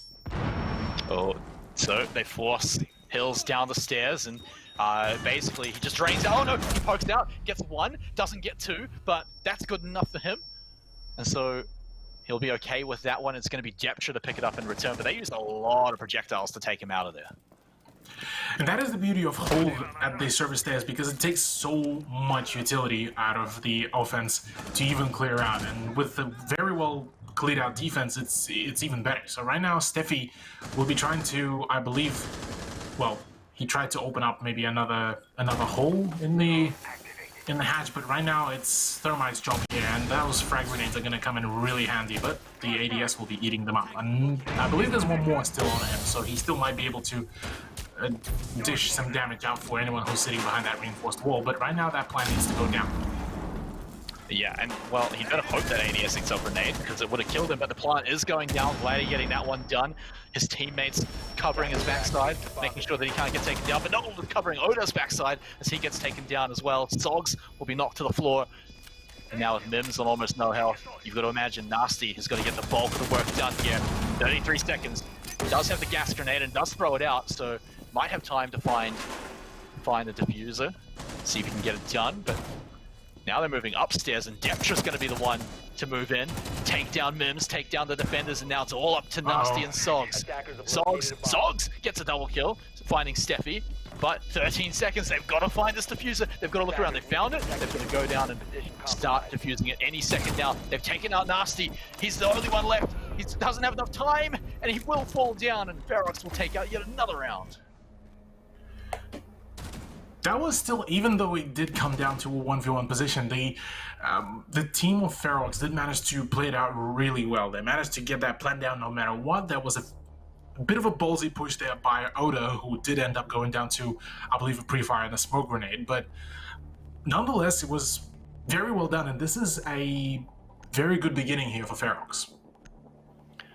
Yeah, I mean, just even at the end, it looked like Oddity may have even been able to bring it back there, but the plant was just the absolute game changer there. Put all the pressure back onto them, and Oddity couldn't handle it. They couldn't manage to find the clutch, find the play at the end, and with that, Ferox, for the first time tonight, actually, take 2 rounds in a row, and already opening things up pretty well here on Bank. Attackers need to locate and defuse as many bombs. Yeah, I mean, having 2 rounds in a row as an offense against Oddity is already a good beginning. But funnily enough, actually, Oddity do tend to attempt to go for a repeat of this side, considering that it did end up finishing in a very unorthodox way with the defense of Oddity prompting to go for a bit of flank around with a 2-man. But hey, take a look maybe at this time Take a look at the operators here over on Oddity, right? You've got Maestro, you've got Echo, and you've got mirrors. So that is a lot of intel you can get from all the cameras, the mirrors. I mean, there's a ton of information you can get. There's also a ton of the anchoring potential as well, but I believe we saw somebody actually on the top floor, but I think they're already defaulted back to the side. But you are right, yes, there's plentiful amount of info gathering, there's plentiful amount of utility, and there's plentiful amount of ways to actually deny the plan, because both those Evil Eyes and the Yokai drones are going to be a massive issue for Ferox to deal with. I mean, not to mention as well the 3 smoke bombs. You got tons to go through. So once again, oh no! Oh, he body blocked his own flashbang. Oh, that looks way more funny than it should have been, but it is just 1 flashbang down, so it's going to be even more expensive to get down through these stairs to take over it and get through past the defenders. You can, they know someone's there. They're going to have to deal with it. Oh yeah, they most certainly will have to deal with it, and right now they need to ensure that that is going to be a clinical push, because otherwise this will be pretty much the end of the push for Ferox. They need to make sure that that smoke is going to be off the board, as now they're fully aware from that drone. Yeah, so with that smoke down, it does run out, so at the end of the day it doesn't really buy too much, but maybe just trying to mind game here a little bit. Oddity. I am curious here if there's actually anyone at the actual servers push, and if not, it could be a really good pincer move here if Ferox can coordinate it well enough and time it well enough, because that grenade can work out really well. That gas grenade will be delaying so much more time, and right now the push needs to happen. They need to take control of that server stairs very quickly. Well, they do buy a ton of time. That frag goes down and does actually take out Nasty as he goes flying by. Okay. A great way to open things up, but they've got a minute to go. Do they have enough time to get in? No more smoke bombs to worry about, so that's already a great start. So they might be able to do it in 50 seconds, but losing a member there is not going to be a great way to keep it going. Yeah, right now with the overall situation here, this is not looking all well. Albeit Sogs is out of bounds and way out of the map, but right now the push needs to happen. They need to be mindful about that Maestro pushing back, as right now he is just about to go in for the peak. And well, with 30 seconds here, things are definitely not looking all ideal here. They need to get Steppy down to go for the plant as well. I'm sure he's close, but Stick finds Hills, so that's a great way to open it. And now 2v2 again. We've got Steppy down here. He's got almost no health though. He picks up the kill. Oda finds it, and Barracks will win a 3rd round in a row. Okay. Just as I was about to pretty much write off Ferox from this round, they were able to go in full overdrive and just go in for the full aggression mode, and that is... I'm speechless, honestly, here, Smite. Just the sheer ferocity that they went in with was able to secure them the round. Yeah, and it feels like a different game almost, right? I mean, Ferox have just, they won a good amount of rounds over in Clubhouse, but coming in here, they're just looking dominating. They're winning the rounds, maybe not, flawlessly, but it's looking like they are the stronger team. It's looking like they can consistently win at least these attack rounds each single round, and so they're certainly looking like the stronger team. They've certainly turned something around between the maps, so that break has done them wonders, and they may be able to bring us to game 3. Yeah, they just might be able to. If they keep at it and say close this half out with 4-2 scoreline, this is going to be a great beginning for them to push this into map 3, considering that on defense things are going to be looking much more confident, considering that, well, Bank, like we mentioned before, was not really played as much as Oddity probably would have wanted for their homework, but when it will be going to Villa, oh boy, it will be a meat grinder for both of those teams. 10 seconds remaining. Yeah, and that is going to be fun to watch for sure. If we get there, Oddity can bring it back, but they certainly have to turn things around. Maybe not in this half, but Attackers are moving the second half has to be probably a lot better. Although they may just bring back 3 rounds in a row in this half, and we don't know. But let's take a scope of what's going on here. I mean, you've got Oddity running very similar operators again. There's no Warden this time though, but they're still running things like Smoke and Echo. Pretty standard stuff. Things haven't changed for Ferox really either. They've still got a lot of stuff breach. They've got tons of it actually. Steffi T on that IQ, finding a lot of electrons, although running in there completely in the open, Deptra just gets taken out. And this will slow down Steffi T's push quite substantially as well. He does reveal his position, as we won't be seeing any yokai drones, but right now, a push from Stick, rather, will be shutting down Sogs, so a good trade overall, but right now the control of the garage needs to be taken, but Hills will be keeping it very much in his favor. Yeah, Hills the absolute gatekeeper down there in the garage, just making sure no one gets through, and he does his job flawlessly. So now 3 attackers remain. No more IQ and no more Capital. That's a lot of firepower now gone for a lot of fights. At least they still have tons of their breach though, so all the options to get into the sites are still there. Question is how safely can they do it. Oh no, he walked around. How did he not die there? Wait. Stick stays alive. Not for long though. Yeah, it's not for very long. He's not really saved, but I can't believe he lived that long. But Aang as well will pick that one up, and now with only 2 attackers left, this might be what already bring it back, but a breach down through the hatch. Still half the round to go. It's a 2v4. Time to ring some ears. Yeah, with a minute and just under 20 seconds to go, Ferox's chances of finding this round win definitely dwindling as yet another kill is made by Oddity here. Vladdy to go down, and all up to Oda to try to clutch this out, or at the very least find some frags at the end of the round before he will be going down, because, well, let's admit it, 1v4 doesn't really look too favorable here. Yeah, 1v4, full utility on Smoke. You've got everything to stop one guy trying to come in and take you all out. So imagine we're just going to wait out these 45 seconds. So now we can cast our mind ahead to what it looks like in the next round. Now that Oddity, we finally get that round where they get those early frags. They punish mistakes on Ferox very heavily.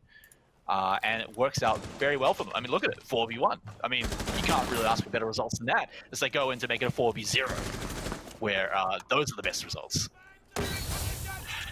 Yeah, 4v0 would have been a really nice beginning, but hey, a 3-round difference so far has been definitely a really good showcase here for Ferox, and even if they will end up losing the 3 rounds in a row here, they are still going to be feeling fairly confident going into the defense, considering that, well, you want at the very least a even ground to kick things off for yourself, and Oddity just managed to showcase here is if you're able to shut down those initial pushes, you can win the round pretty much, because you thwart any kind of momentum that opposing team could have had, and, well, Ferox weren't able to find any response back onto that defense of the garage. Yeah, well, I mean, I think just getting that first win is just good for so many things. I mean, first, obviously, getting the point on the board is great, but shutting momentum down, feeling good about yourself, saying, hey, look, guys, we can still look like we did back on Clubhouse.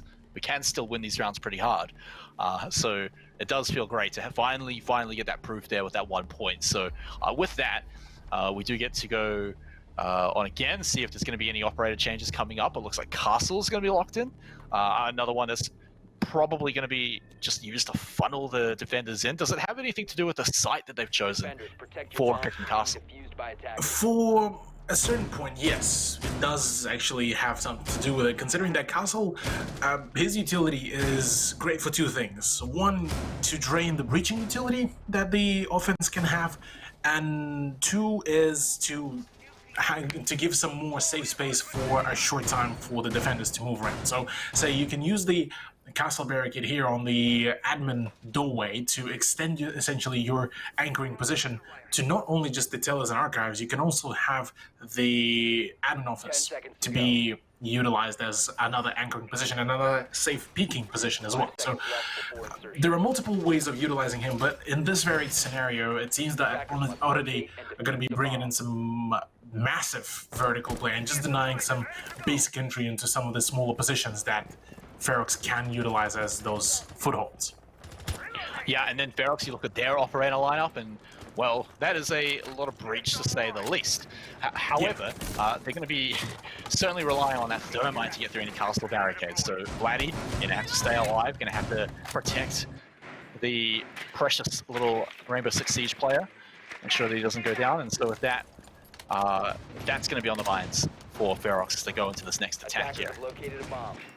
For that matter, really, they need to keep as many of their operators alive as possible, because Deptra, Steffi, and Oda are going to be the big ones also to dispose of any attempt for Oddity to deny any kind of push, any soft breach. So they need to be very much lenient here with their pushes, and they need to be very, well, they need to make them really calculated to just pretty much not lose any gunfights. But here's that the first one will be going down into the favor of Ferox, so a good beginning to kick things off onto heels. And Oda finding a kill onto Sock, so that is already a extremely well executed beginning for the round, considering that that is the control of the top floor fully taken. But yeah, and now with that, just going to sledge right through all those castle barricades, and with that, a C4 right through the floor will bring one back for Oddity, taking out Stick. That IQ is now gone, so there's still a mute jammer in Nasti's pocket, actually, so you can even just pop it out and they won't know where it is. And now with that, I mean, Oddity are running out of things left to defend. It's not unlikely, it's not impossible, but Ferox, they've primed themselves to get a pretty clean win here. They're just going to go in, look for some peeks, see if there's anyone poking their head out. That drone is going to spot at least someone, probably for a really good nade kill right here and now, but it's just going to be ADS instead. But he can go in, he can go through the peak and just shoot him through the floor instead. You know what? That does just as good a job. And it was actually Oda, was it Oda? Yeah, it was Oda with the SMG-11, so a good beginning for the final push, as Angmo and Nasty are going to be the last man standing with 40 seconds to go. Things are starting to look a little bit dicey for them, but that flank, oh, that flank by Nasty could be huge if it can be executed well. Yeah, that flank and the fact that Oda has almost no health, so if they can just pop him off before he can even turn around, that's great. Oddity also have 20 seconds. Time's on their side, but the numbers on their team are not. Nasty is the last one standing. He's got a good position above, but he better not let any defenders know where he is, because they will shoot his shoes off. Deptra gets the plant down. Steffi and Oda, both low. It's going to be all on Nasty to find these kills from above, and he's got to do it very quickly. He's got about 30 seconds to do it and still get to the diffuser in time. And now he knows he's got to jump down. He knows he's got to do something risky. The question is, does he go for it? Because of course, this is still doable. He just learned as well about the position of Oda, who was on that SMG, and he was pretty low, but instead it will be rather Deptra finding information onto Nasty and claiming a 4th round for his team, and that is a very well executed push. I mean, I keep on saying this over and over again, and I keep repeating the same word, very well executed push, but this is the prime time of Ferox's attack, and they are demonstrating such good coordination for themselves against Oddity right now, albeit that they did lose the first map, but maybe they already were calculating for it. Maybe they kind of halfway through the map said, well, heck it, maybe we'll just let the first map play out, but we'll make the big comeback on map 2 and push it into map 3. Yeah, I mean, to be fair, they were pretty up there in map number 1, and it could have gone either way. So you could say that Ferox looked just as strong there, and maybe just, you know, 1 or 2 more rounds looked a little bit better for Oddity. So with that, though, we're still here on bank, and we still got to think about the rest of this round. It's the final round of the half as well, so we get to see for the final time what Oddity look like on defense if they can round it out. As we all know, a 5-1 half can be devastating to go against. It sets Barracks up to just take us to map 3 really quickly. And Oddity's comeback here on bank begins now. I mean, looking at the scoreline as well, 6 kills each for Oda and Deptra already, showing that they are popping off here for their team, whereas Vladdy having a bit of a 10 seconds to go. drawback in his play. Same goes for Steffi a little bit, but both of those players, well, mainly Vladdy, he was the one that kind of fallen back to a bit of a more of a Attackers' objective is to support locate a bomb and player position, so frags wouldn't be meaning as much, but for Steffi, Mans was pretty much shut down on a great variety of moments within half of the plays, and well, he did make it work where it mattered on some of the pushes, and that's pretty much what matters. And oh, Nasty, no, he's about to go down. He's not having a fun time as he is already down to just barely about 10 health. And Deptra as well. I mean, he doesn't waste any time either. He gets his 7th kill. We'll take out Hills on another side of the map as well. So you've got Nasty on basically no health. Maestro's now off the table. So, you know, with Hills gone, you're not going to get a whole lot more intel. At least you still have the Echo. At least you still have something. But that's still a one-man advantage. It's still a ton of time for Ferox. One of your operators is still on barely any health. It's basically perfectly set up for Ferox, just like that. But Deptra, I mean, he cleans up Nasty, so it was the easiest one to take out, but a kill is a kill.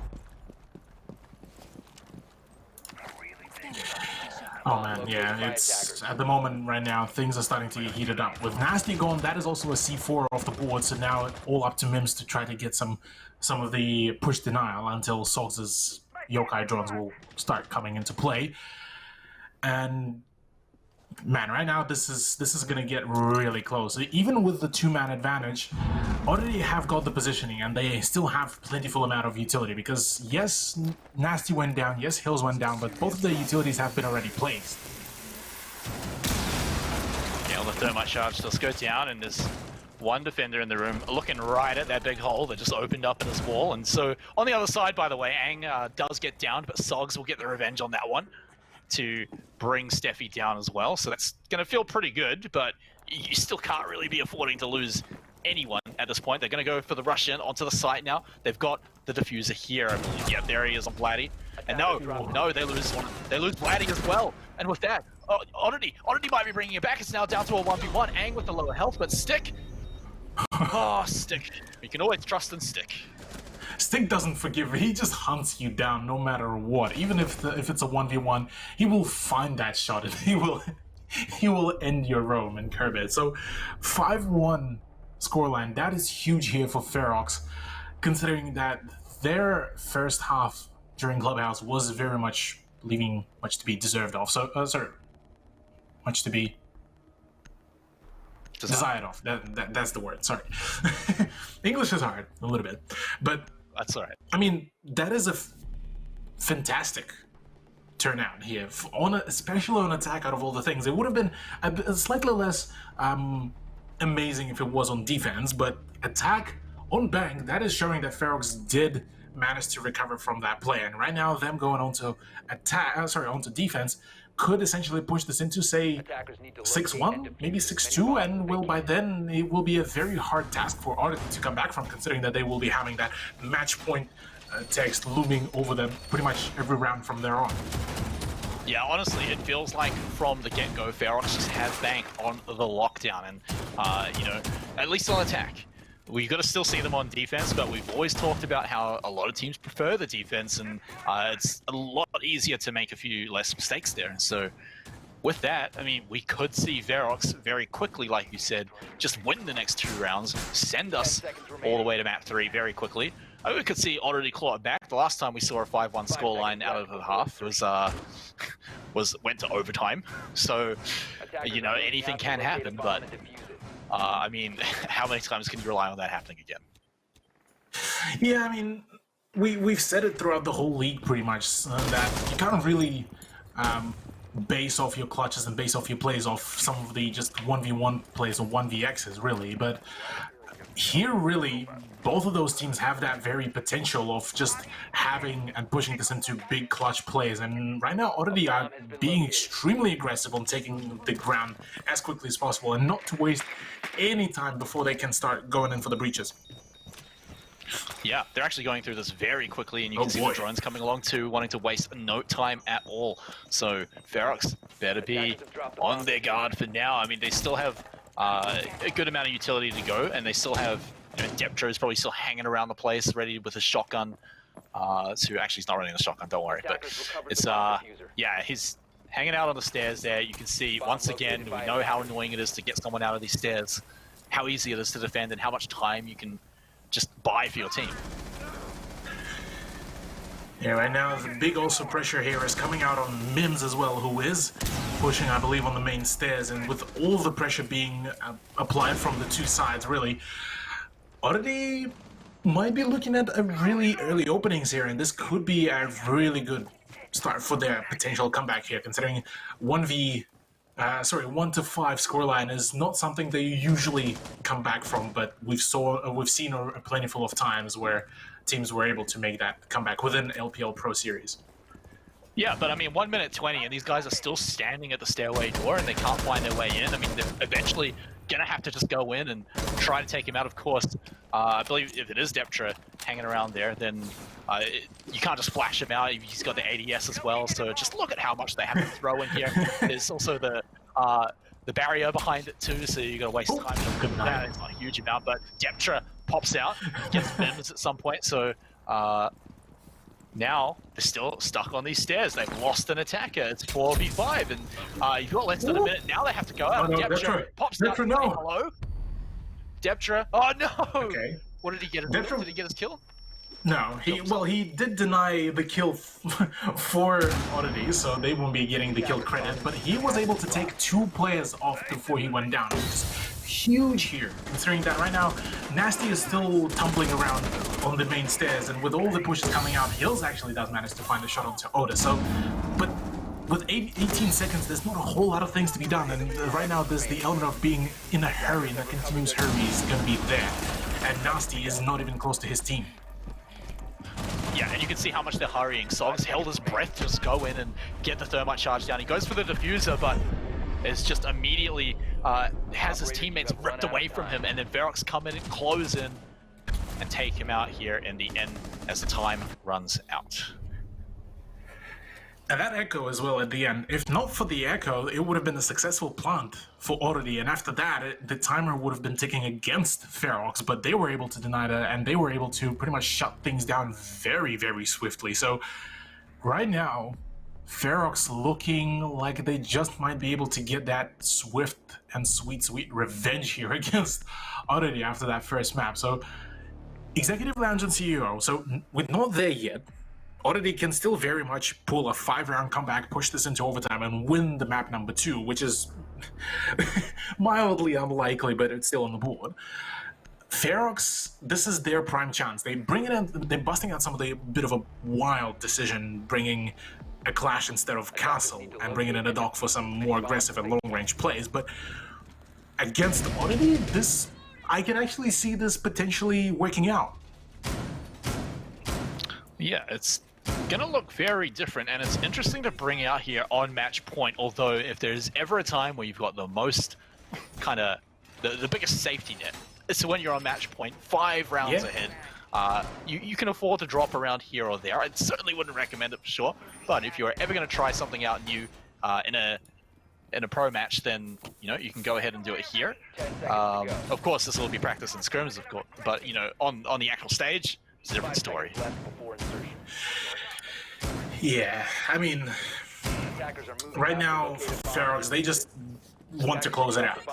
Tumbling around with some of the rounds is not the ideal place, and well, Vladdy certainly doesn't want to tumble around at all. Hills to go down, and that is the IQ out of all the players. That's gonna hurt a whole lot, considering that you can't have any more of that safe kind of utility disposal, really, for the attack.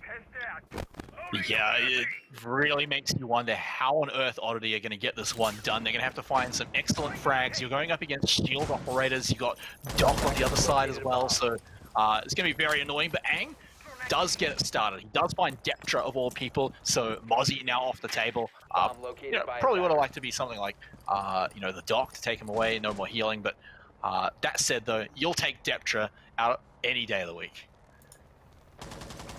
Yeah, with Deptra being on on double digits, it's definitely a good time to take him out. But right now, so much play and so much utility is there for Ferox, just like Oddity as well. So it's still very much of an even fight. And with a roam coming out, oh, Mims is completely clueless, but does manage to flick onto Stick, and that is not what you want to have right now as a defense. As well as that, Nasty does find a very nice long shot, and the Oddity just managing to demolish things left, right, and center right now. Oddity just, I mean, within the space of about 20 seconds, they find several members of Ferox just either not paying attention, not looking in the right direction, or some combination of it. They punish them super hard. They get those 2 kills pretty easily. Now they're primed to go in and go for the defuse. Yeah, there's still 2 defenders left, but one of them is Oda. He's got a shield. And Steffi T is about to die.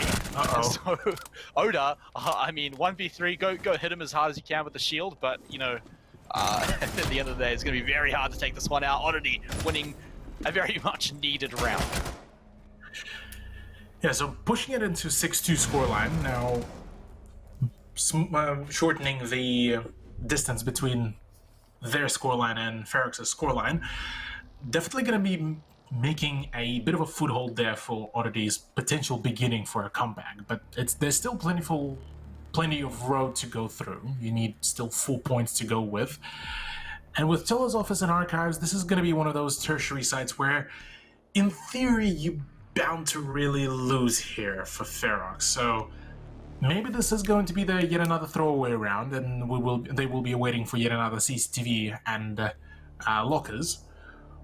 But again, not really advisable. So how do you make Teller's office and archives work? I mean, it's a tertiary site. Sure, you don't want to really do it, but sometimes you just gotta. I mean, what do you do to make this one work as best you can? For this one, you definitely need some really, really heavy top floor defense.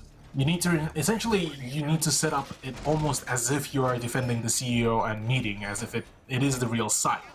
But also don't forget to have some info gathering, something like cameras or even bulletproof cameras or yokai drones to be left on site. So should the rush to be successful, you still have the vertical play where you are able to deny the plant. So 10 seconds left. For Ferox here, they are doing just about that.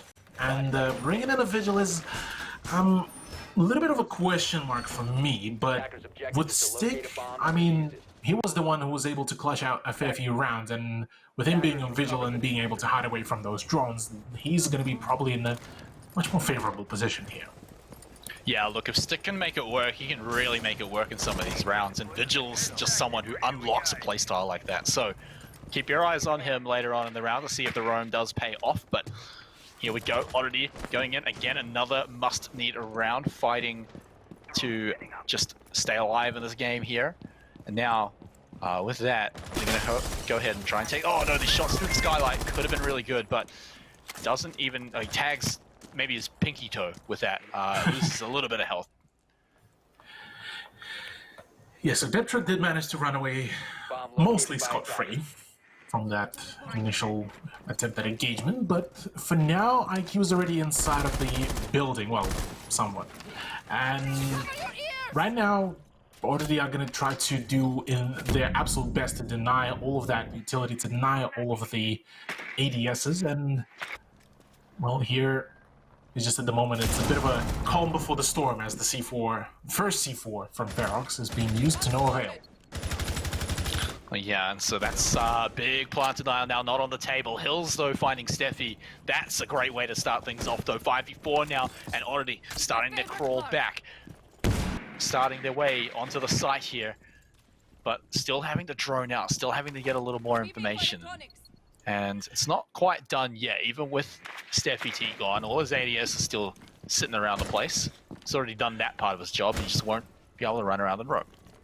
I am curious as to where is Stick right now, because he was last seen at the bottom floor around CCTV, and if he's still there on the roam, he could, in the late game, come in very handy here for Ferox's defense, because right now the remaining roster has defaulted back to the site, so they're just waiting for all the aggression to come out on the ground floor. Yeah, so basically, if you're a Ferox fan here and you want him to win, keep your eyes on Stick. Make sure that he comes in the final seconds to roam in and make a big play, because he has to here with his team down a man, 42 seconds, and this floor is no more, as Nasty has his way with it, just to find a way through the floor, just to find a way to get one extra frag before going in for that final push at 30 seconds.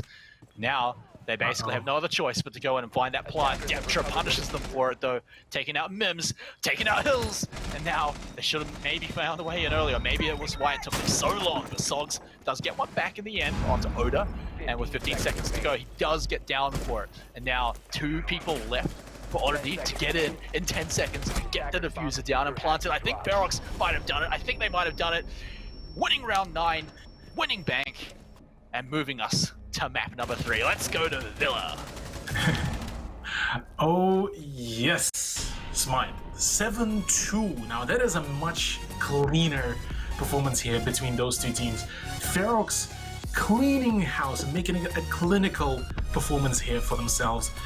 I mean, comparative to what we saw on Clubhouse, this is a bigger improvement here for that team. Whereas for Oddity, things just didn't start off really well from the very beginning. I mean, they were losing out on their defense plays. They were unable to find really a whole lot of round streaks, and they were able to find only a single round on defense and then 1 round on offense, really. And that is pretty much about it. Yeah, it felt like Ferox has just tightened up everything that went wrong in Clubhouse and just came out thundering in map number 2. But we have one more to go to. It's going to be Villa. We're going to have to wait through the break to get to that one, guys. So stick through the break, wait a few minutes, and we're going to have the final game of the day, and we'll see you there.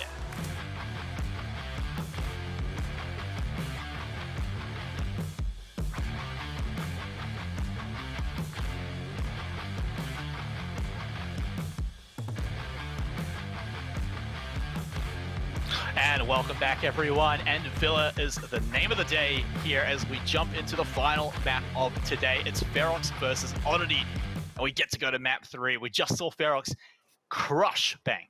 I don't mean like, you know, they got out their pepper grinder and just crushed a bit of pepper. No, they got out their sledgehammer, got the caber out, and just demolished that map. I mean, they dropped a few rounds here, but even in the rounds that they dropped, I felt like they were just trying to do some weird things. Yeah, I mean, we saw one of the rounds being dropped whilst they were already on match point, and it was very much of an experimental round. But honestly, it was so clean of a performance from Ferox, especially on their offense. They were just clinically were able to isolate one person at a time, going for the push for the most of it. There were some of the more rather chaotic rounds that we saw where they just went in for a full-on rush or onto the side in the last moments and were able to find the kills. But even then, they were the ones who were dictating the pace through and through. Whereas Oddity just, after that map number 1, after that 5-7 in their favor, couldn't really find any kind of pace for themselves. They couldn't find any closure for themselves. All right, well, Cthulhu, we now move on to Villa. So let's talk about last time we saw these teams on Villa, right? It was a few weeks ago. It was 8-7. So it literally went to round 15. It could not be any closer. So again, it's just all we've got is that these two teams are really close. But we said that about Bank as well, and we know how close that one was. So I think we can kind of move this a little bit aside, and all we can say is that both teams will know each other's play style on this map. And speaking of that, let's talk about these play styles that you'll see on Villa. What are people looking to do here? Well, with Villa, you mainly want to have some really good, some really prevalent solo or duo roaming for defense, and then you have some anchors to play it out. And then on the offense, you want some really explosive gameplay. You want to take the control of some of the key positions very quickly, very swiftly, and if both of the teams can acknowledge that, if they can pull it off, then we're going to be seeing some really saucy rounds. So you're telling me that we might be in for a treat like a bloodbath? Oh, yeah. Oh, it will be a bloodbath, and I'm pulling it on every round. Well, you know what? Like, I'm keen for a bloodbath. Let's get into it. Let's go over onto Villa and see what a bloodbath is truly going to look like. Is it going to be as close as we saw on map number 1? Is it going to be as close as last time we saw these guys on this map? Or is it going to look like Bank, where Ferox just demolish? Well, Ferox are going to be starting on attack, which is similar to Bank, so maybe this could be a big hint here. But it all depends on how the bans will work out here as well, considering that Capitao is the one to be banned out, and he was untouched in the ban phase in the previous 2 maps. Yeah, which was really interesting because he's pretty much always banned in other games, and so the fact that he got through not 1 but 2 maps is kind of surprising. He was picked up in pretty much every round, so makes no surprise to see him banned here out by Oddity. So Nomad also going to go the way of the ban as well, just like in map number 2. So no more Nomad, a popular pick, but just a little too strong for someone over on Oddity for Ferox to really be happy with.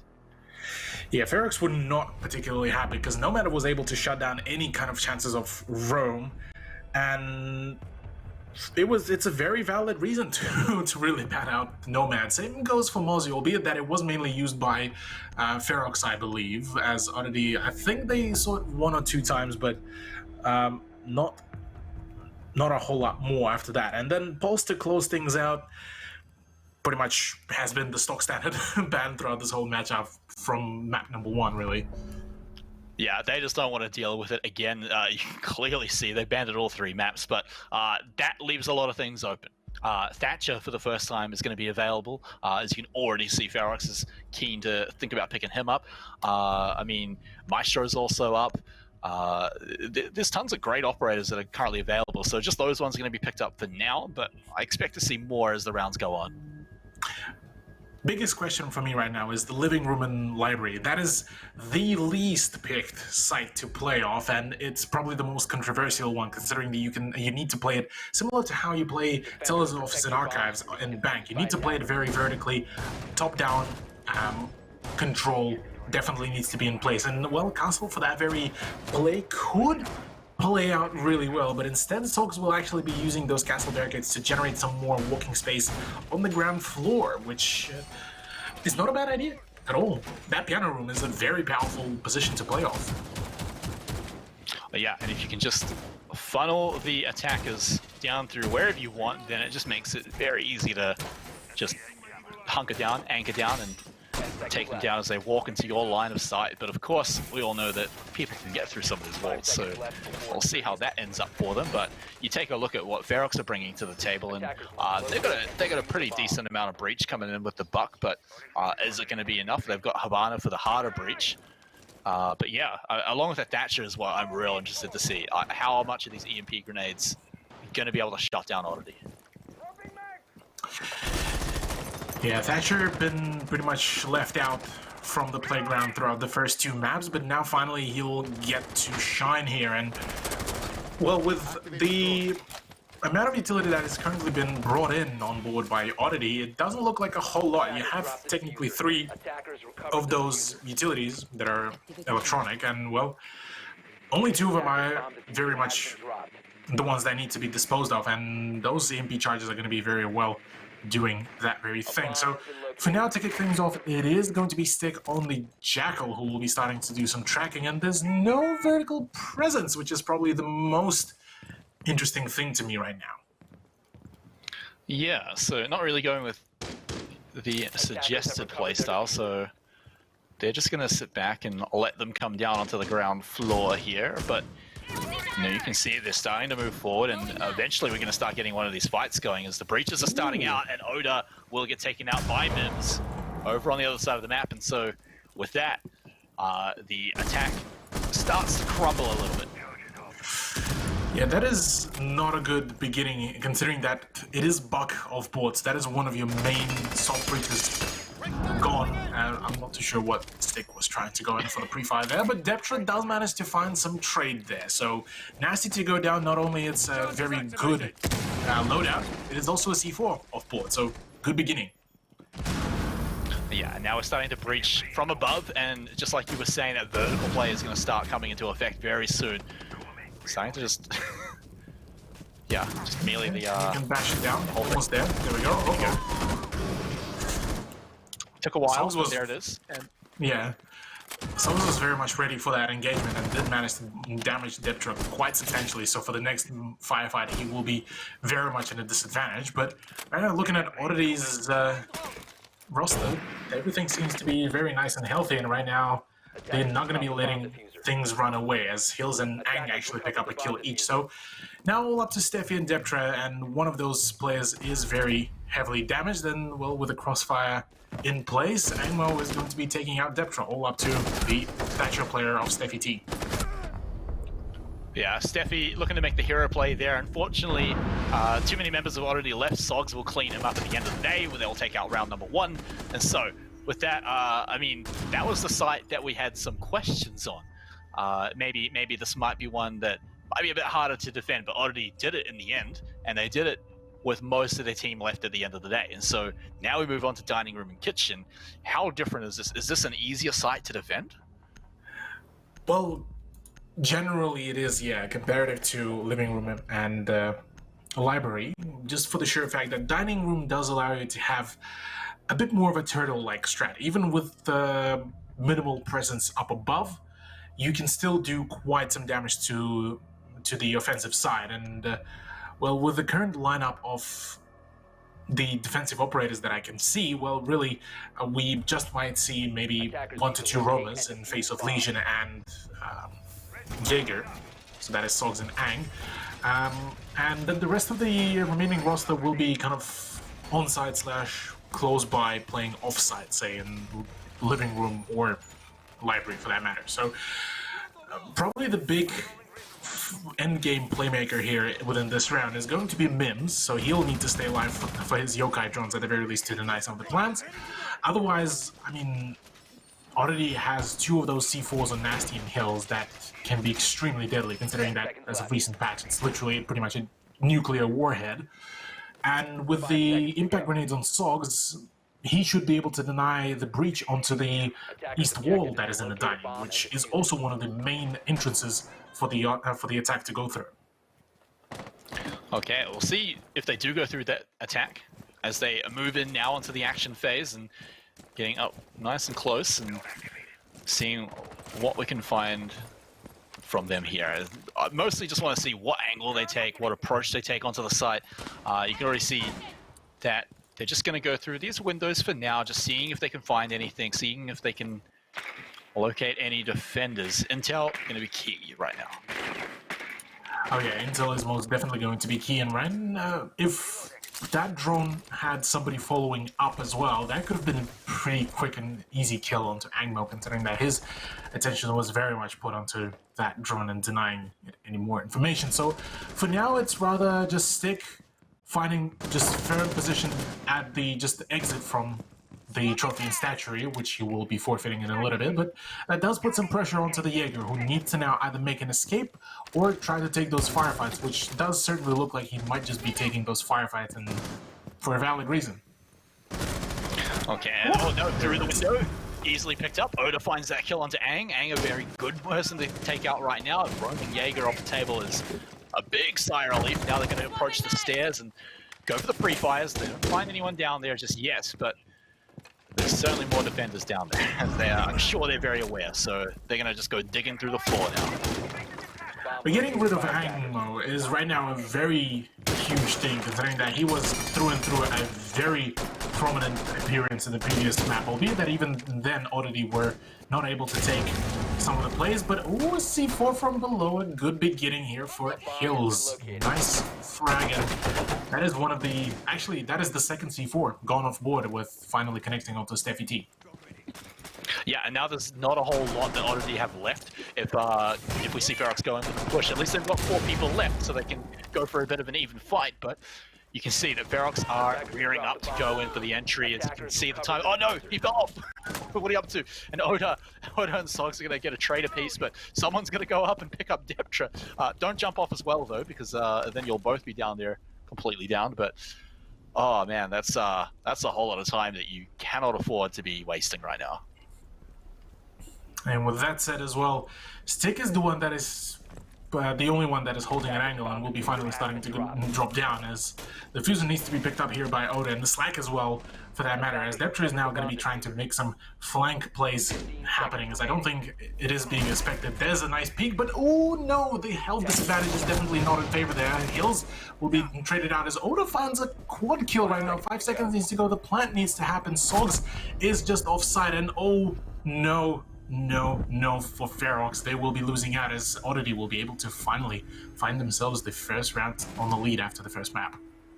That got a little close for Oddity there. I mean, yeah, they had the time on their side for sure, but like a few stray bullets from Oda could have easily brought that one back into them. It's lucky that, or not lucky, but you know, good for them that they managed to pick up the kill just in time as he was rounding the corner. But there it is.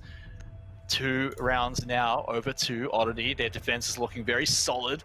They're going to go for Vigil again this time, throwing Sogs onto that one as well, or maybe not. Of course, it's the one that I bring up is going to be the one that they change. Wouldn't be a caster if it didn't happen. I mean, hey, sometimes the caster curse works, sometimes it doesn't. Well, just gotta pray that neither of us are as cursed on that one as heavily. No, you gotta predict and talk about opposite things. It might sound very disorienting, but then we'll never be wrong, or one of us won't be.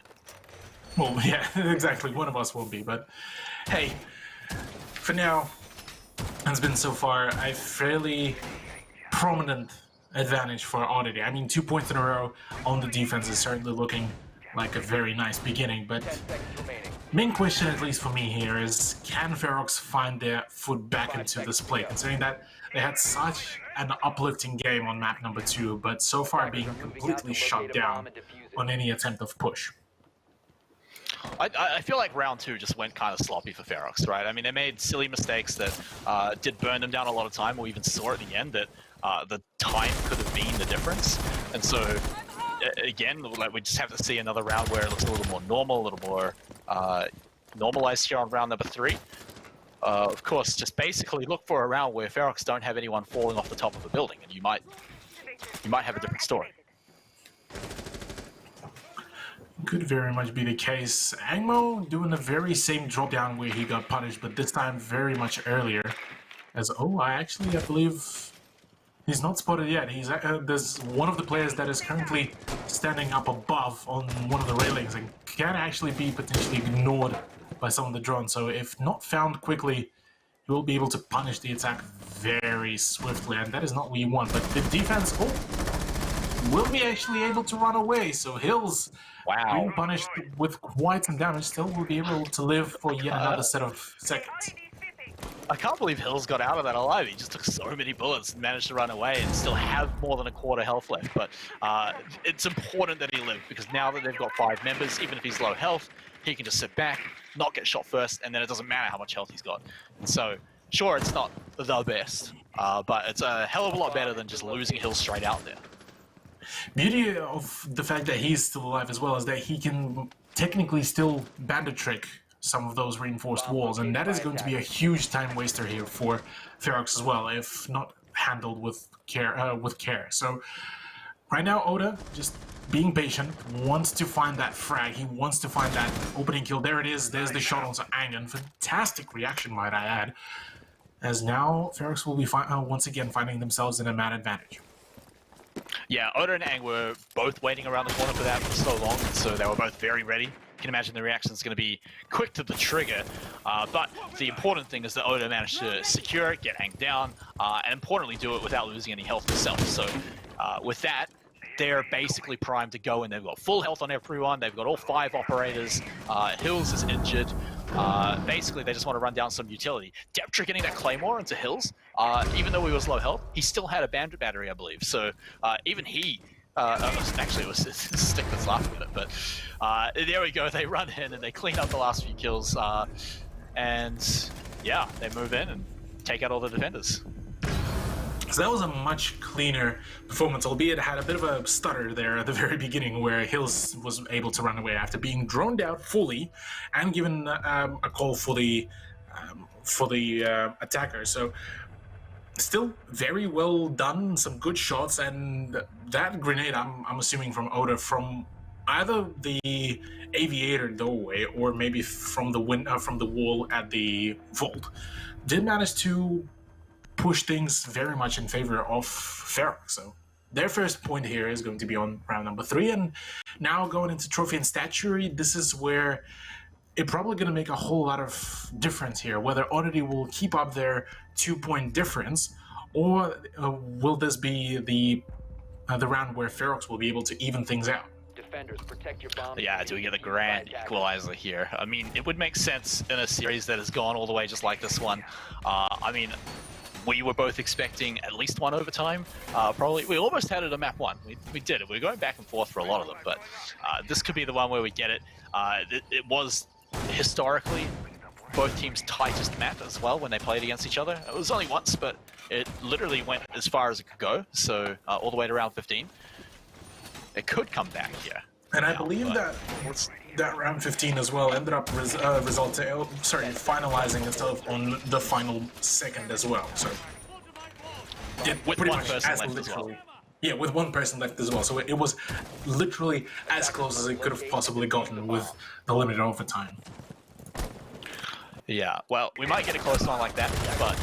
Oh no, a bit of spawn peek in the area. It's just going to be a trade at the end of the day, although Oda takes a bit of damage, but it's still not quite done just yet, as they're still a bit cautious firing at the windows, but looks like it's calmed down for now. But let's take a breath, because they've lost Hibana.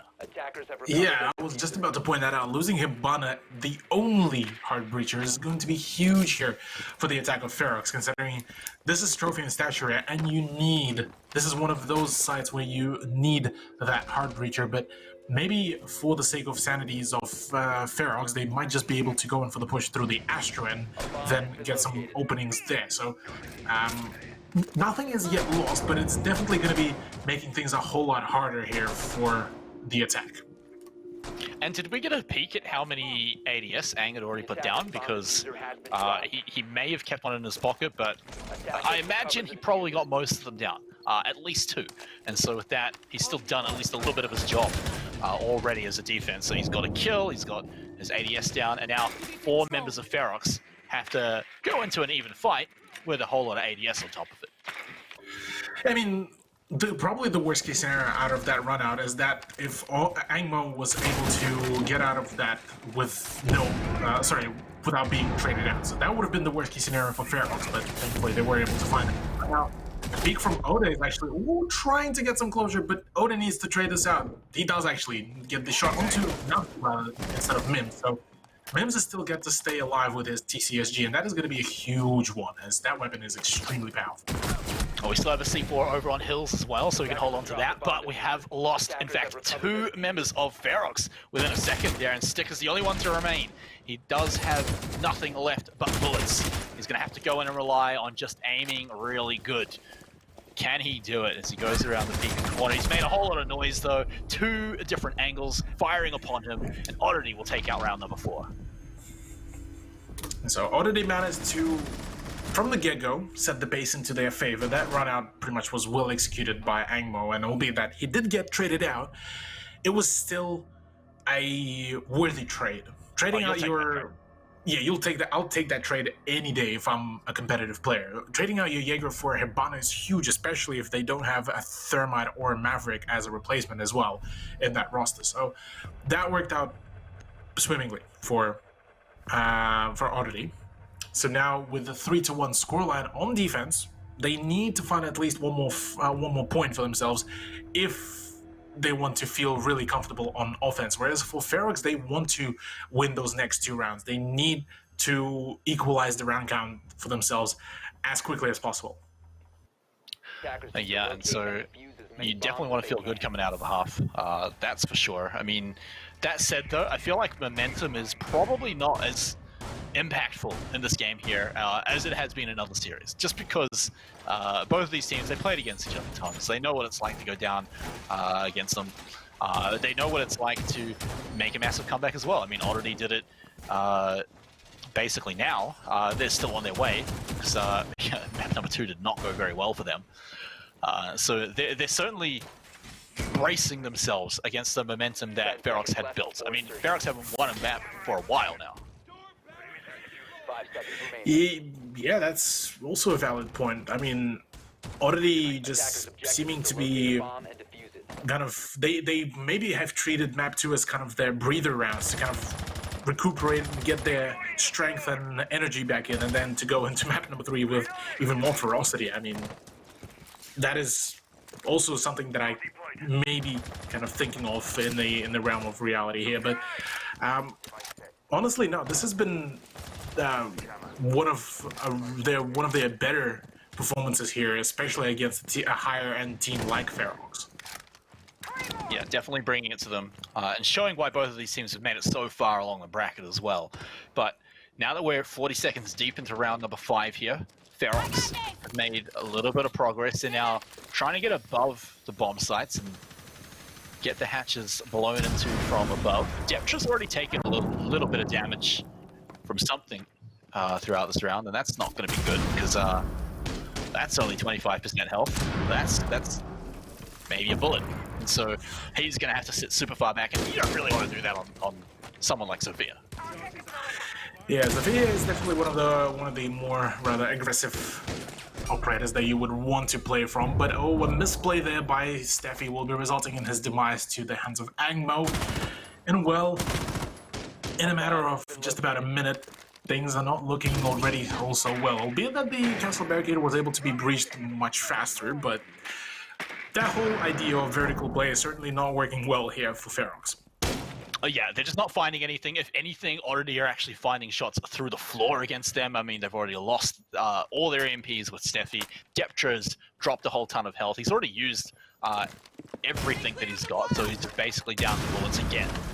So really, they're just got to look for these kills, and those kills are a great way to start it, as Vladdy and Oda pick up one apiece. And now I'll leave the defenders with only 3 members, but again through the floor, already find one, but Vladdy also just gets the revenge kill on the hills as well, so it's still back to a 3v2. Ang and Nasty looking to hold this one out. How long can they buy the time though?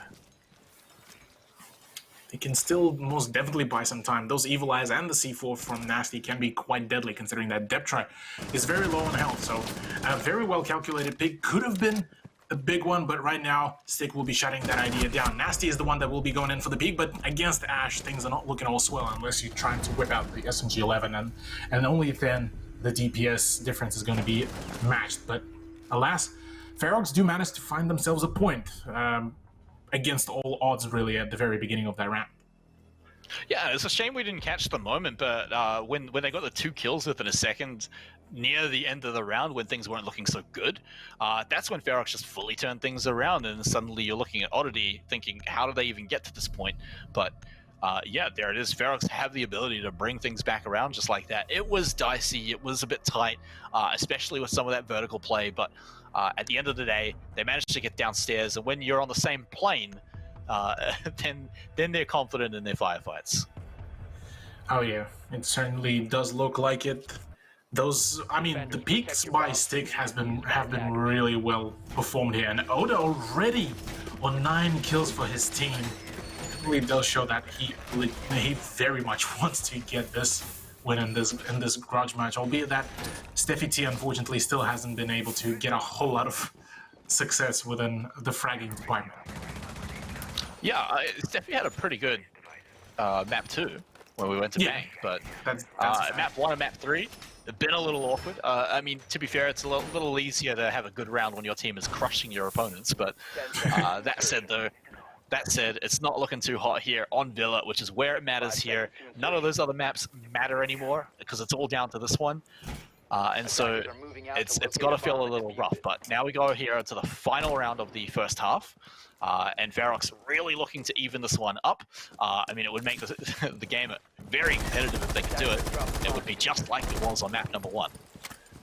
Attackers have recovered their defuse. Yeah, this is probably going to be one of the more rather important rounds to win for both of the sides here. For Oddity, they want to extend that advantage as much as possible, whereas for Ferox, they want to close that advantage, push it into a draw where it's going to be a much better position for them to defend, considering that so far defense has been seeing such a good performance overall, minus those 2 rounds so far that Oddity ended up losing due to momentum. So for now, Deptra to find a kill on Hills, that is a huge initial pick, and with Deptra losing barely any health, well, 25 health, it still poses him in a fairly even fight. It's even bigger because Hills had 2 batteries in his pocket as well. So Ang's getting the revenge on the Deptra is great, but presumably he's probably already cleared a whole lot of electronics. Hills, though, losing those 2 batteries is just so annoying for Oddity. They can't go for any breach denial at all, and they can't even just place them down. Ang getting stick there as they start to go in. Barracks actually rushing in quite fast now as Vladdy takes down Ang to even the numbers up. It's still not even halfway through the round, and they want to go in.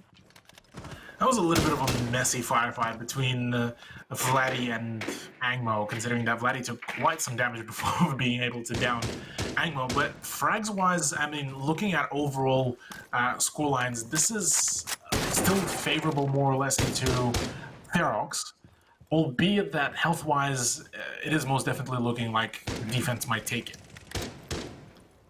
Yeah, well, time's ticking away. You've got Vladdy with not a whole lot of health either, so certainly looking like a hard uphill battle right now for Barracks. They still have 3 EMP grenades.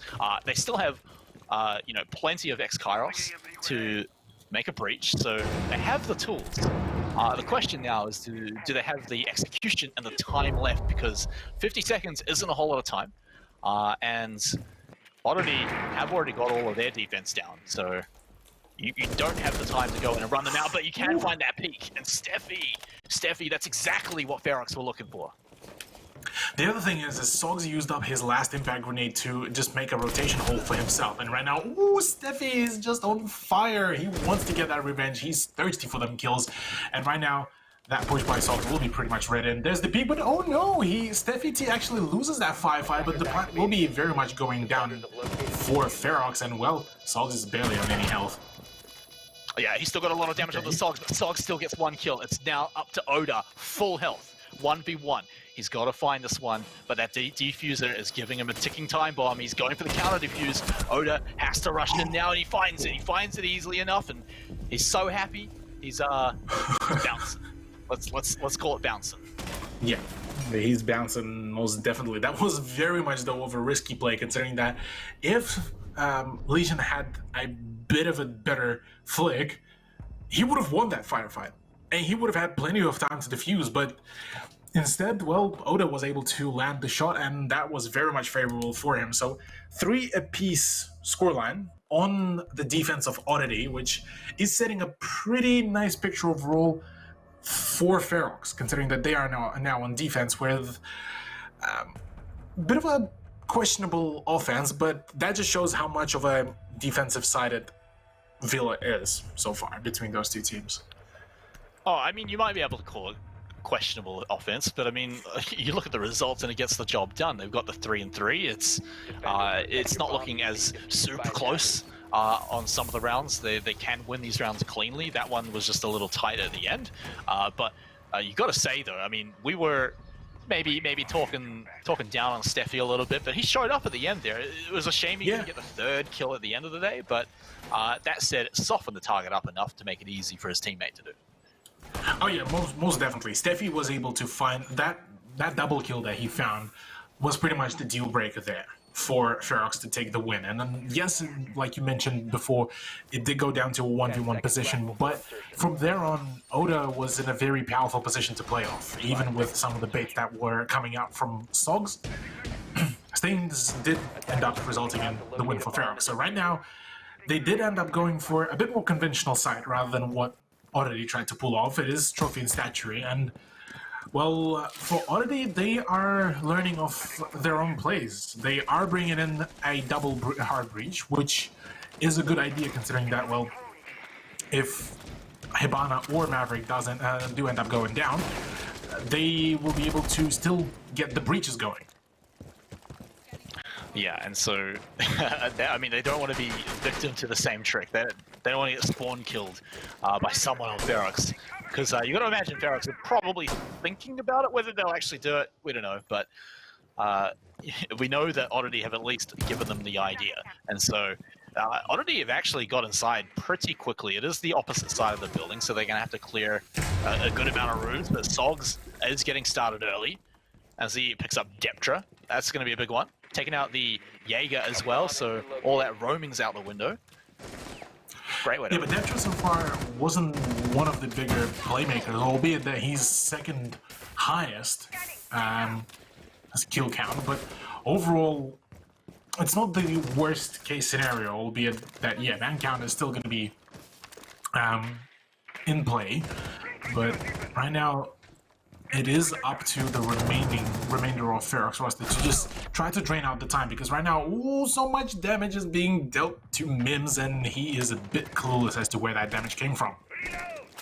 Yeah, although Angmo has taken down Vladdy, so with 3 defenders remaining, this is probably a pretty clean push here for Oddity if they can just take the next few steps. They've done it pretty quickly. Still a minute to go, so they've got the time to go in. You look at the firepower that's left for Ferox and what they can really hold out. They've got a lot of intel, that's for sure. Doc is going to be able to clean up any small mistakes, but other than that, they're just relying on their guns at this point. I mean, at the end of the day, that's what Siege is still all about at the end of the round. It's still all down to the gunfights, even with so much utility being brought on board. 5 versus 3, and like you said, things are not looking all pretty. Oda, to kick things off into the final push, will be finding the shot onto Angmo without being punished too much, and there's another shot as well, making it a 3v3, but a very swift swing in by Hills and Sogs will be finding some closure, and well, now it is a 2v1 situation with Stick still being able to buff himself up with that stim gun. Yeah, and now with the plants going down, does Stick go in, or does he just hang back? He's just looking to make sure he's in the best position for these fights here as he's about to go in. He goes for the peek and doesn't find it. Oddity clean it up with the diffuser down, pick up another round, and get themselves that much closer to that grand final. Yet another point advantage. So far, it's been Oddity who are leading the point advantage rather than Ferox. And, well, for Ferox, they need to make this next site count. They want to equalize it back again and maybe take over the control of the point advantage if they want to make things work for themselves. Otherwise, for Oddity, well, things are starting to look up really well. That was a bit of a shakier push, but all in all, leaving the post-plant scenario in a 1v2 was still very much favorable for them. Yeah, and coming in here in round 8, they're bringing the double breach again. It's going to be Maverick here as well as Havana. So once again, they're just making sure that they can keep it redundant so that if they lose one, it doesn't matter if, because they still have at least another one alive. But Ferox as well, you look at their lineup, and they're certainly going for the running you down on time build right now. They've got the smoke, they've got the Goyo. Those two alone are going to buy you a whole lot of time. Then you've got Bandit to deny as much breach as possible, again wasting time. So Oddity were quick on their first round on attack. I wonder if they can be as quick on this round, because that is a lot to get through. I mean, yeah, and with, like you said, having the double hard breach is definitely going to make things a whole lot easier, considering that you can have Maverick push the 90-degree hallway, whilst Habana pushing the study room, and from there you can make a double breach. Beauty, though, of the current meta for the attackers as well is that Maverick, you can bring him even for just the gun and the frag grenade, because there's such a little amount of operators nowadays that have the frag grenades, or, well, have a good addition of frag grenades plus the utility, where Maverick is falling into that very category really well, considering that, well, Mims might be, the Buck will be losing the frag grenades after the next patch, but that is not what you want right now with Stick disconnecting from the game, and not too sure whether it will be a rehost, but as it stands, really, we will be continuing the match. Yeah, yeah, until we get the pause or anything, or a rehost coming out, then we're just going to have to wait and see, let it play out. Ferox, I mean, 4v5 right now, so losing Stick, he may be able to reconnect and may be able to return, but I mean, at the moment, though, only 4 members. Yeah, still only 4 members. Stick won't be able to get back into action, and that is from the get-go puts Ferox at a disadvantage in a man count, as Mims already even pushes it even further, as Deptree's now off the board as well. All up to Steffi, Vladdy, and Oda so far. That trio has been seeing a bit of a performance, but Oda was so far the one that was pushing his team as, well, Stick and Deptra on 4 kills, Steffi on 2, Vladdy on 3. After 8 rounds, that is not the kill count that you want to see from your team. Yeah, oh wow, okay, actually Hills picking up Oda is a massive thing. We were just typing him up about how many kills he's got, which is a ton, by the way. Vladdy will get one back, but it's still a 4v2 right now. It's still going to be very hard to get in. The 3 smoke bombs is going to be quite useful, the gas bombs.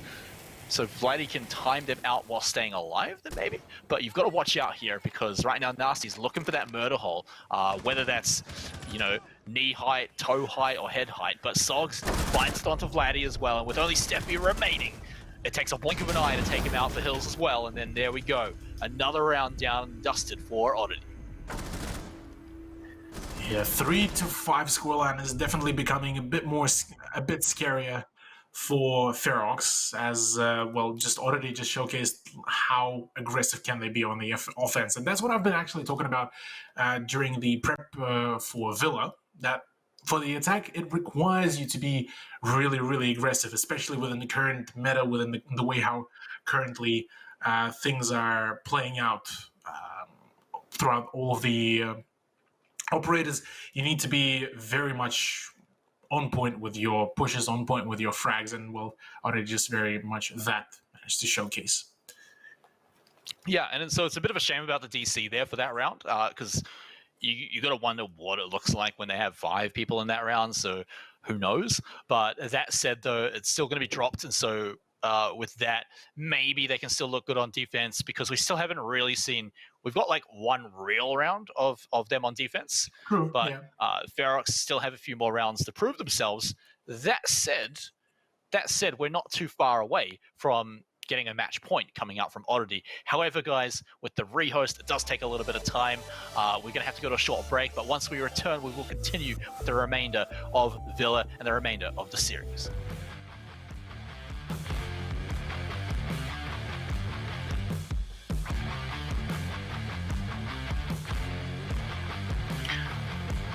Welcome back, ladies and gentlemen. My apologies for dropping you guys just like that, but we have returned and we've even fixed some of the issues. And so with that, we'll be jumping into the game pretty much as soon as it's ready. I believe the lobby is pretty much on the loading screen right now. So once it's up, we'll be back into it. Ferox and Oddity both fighting here in map number 3 on Villa to go into the last spot for the grand finals against Sinister and Cthulhu. I mean, I think for the last map before the grand finals, I don't think we could have asked for anything better. It's been so close. The series as a whole has been great. Bank was a little weird, but map 1 was great. Yeah, I mean, what a treat. Really, yeah, it's definitely a treat one way or another from both of those teams. It's some amazing siege that we've been seeing so far from both of the sides. And, I mean, so far it's been a bit of a trade of the map. So we saw Oddity take their map pick, Ferox take their map pick with even more confidence, and right now on the decider, things are starting to get heated up as well, considering that, well, we've been predicting overtimes through and through, but so far we've seen neither. Yeah, and so just to catch everyone up as well, in the current map, we've got Oddity on the upswing. I believe, off the top of my head, I think the scoreline is 5-3 at the moment, because, of course, the round that we had to go to the break for, we did have internet issues, and there was also some admin decisions on whether that round stands. So going to confirm that that one does stand, and so that the scoreline will remain as it is, and we'll be rehosting it right now. And you know, I wasn't lying; we were actually in the loading screen for the game, but network issues are network issues, and players are having them. And so once that's all sorted, we'll be jumping into the game pretty much momentarily, guys. Like, trust me, I want to jump into the game as much as you guys, and here it is.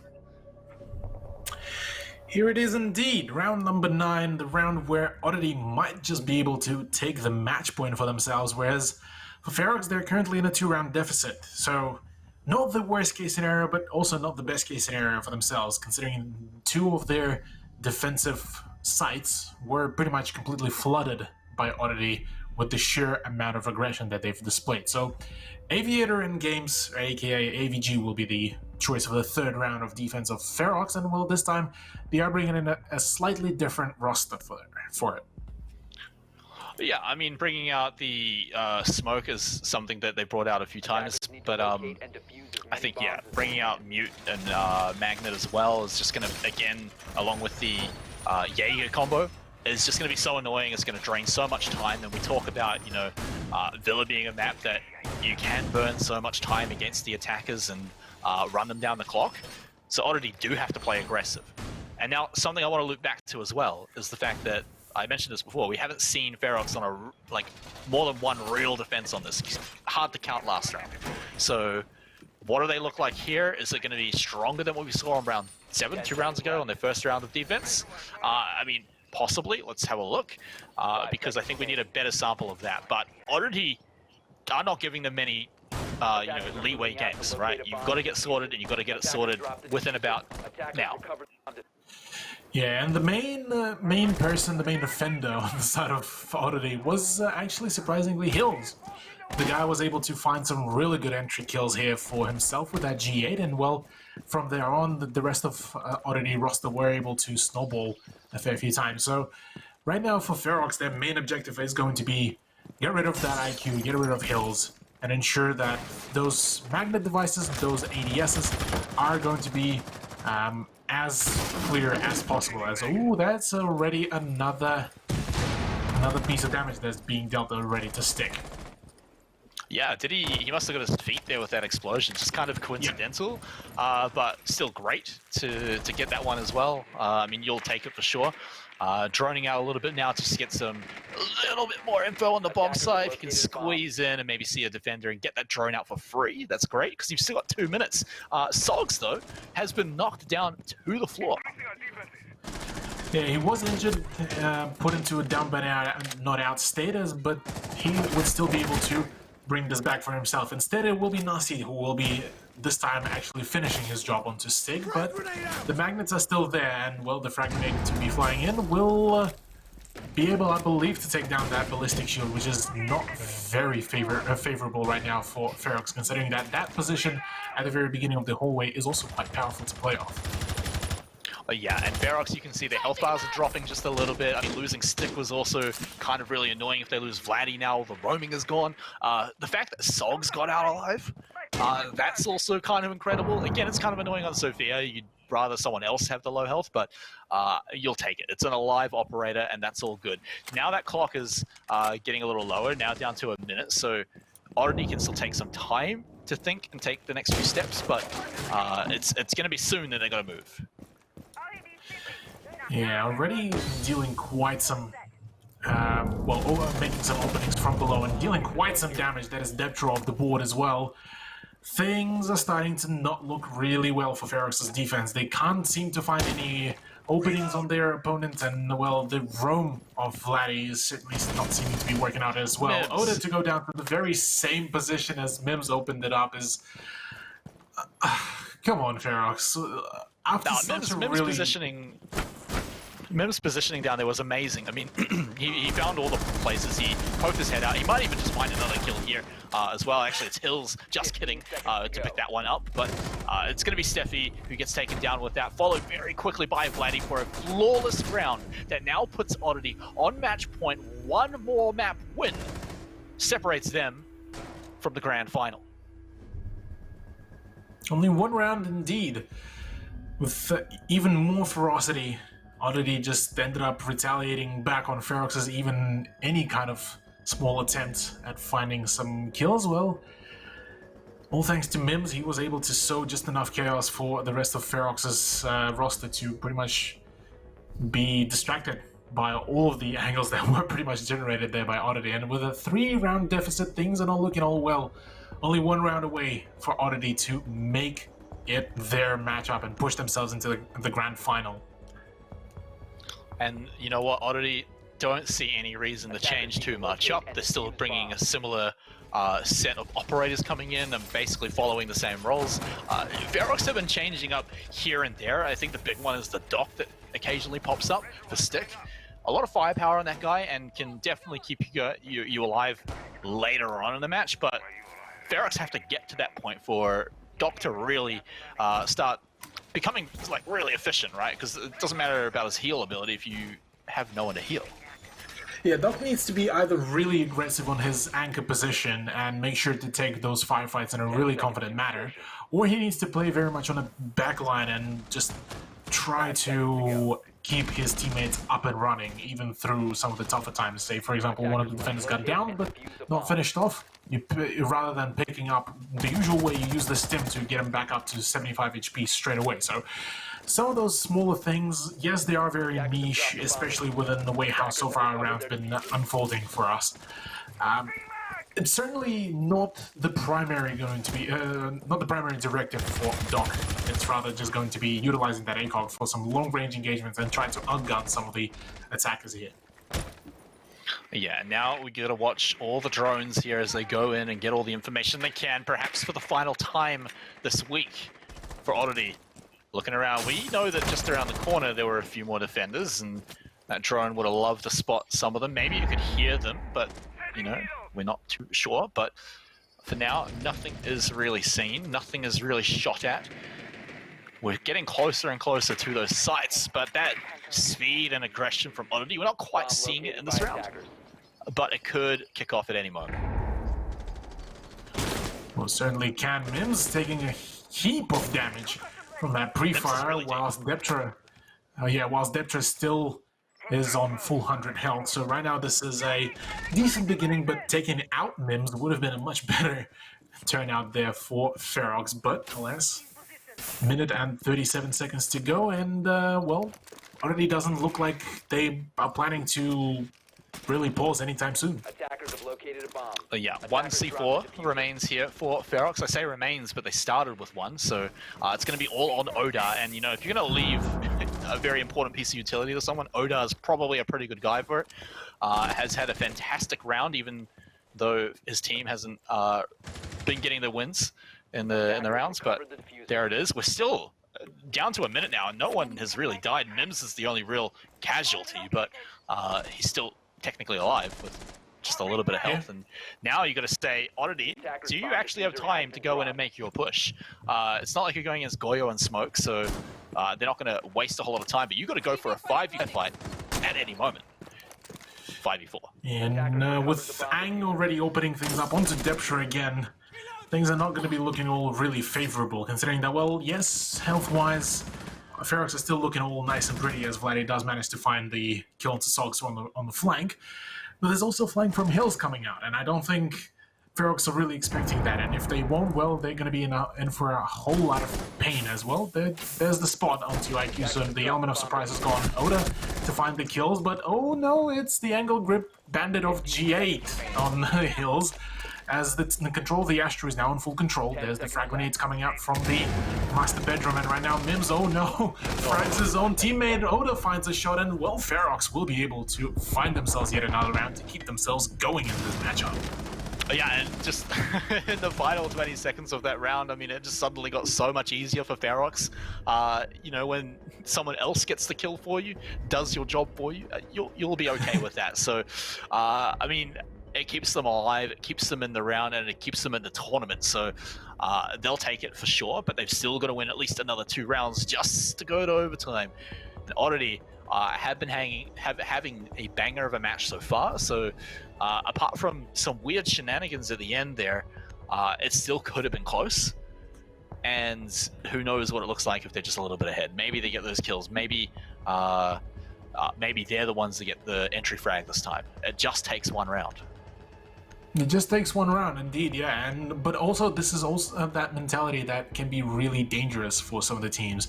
They get into thinking, hey, we just need 1 more round, let's push it. Like, they start essentially having that tunnel vision for themselves. And this is also a very dangerous position to find yourself in as a team, because you start making those small mistakes, which Ferox can very well emphasize on. And, well, they have been able to show that throughout the whole of the loser bracket against multiple of the teams. So here on this very map on Villa at the loser bracket finals, this is their proving ground. This is where Ferox needs to prove that they can find those poke holes in Oddity's performance and play it out. Whereas for Oddity, they've already been able to demolish really, really well the overall performance of Ferox. They just need to keep at it and keep at the aggression and being able to find those entry kills early into the round.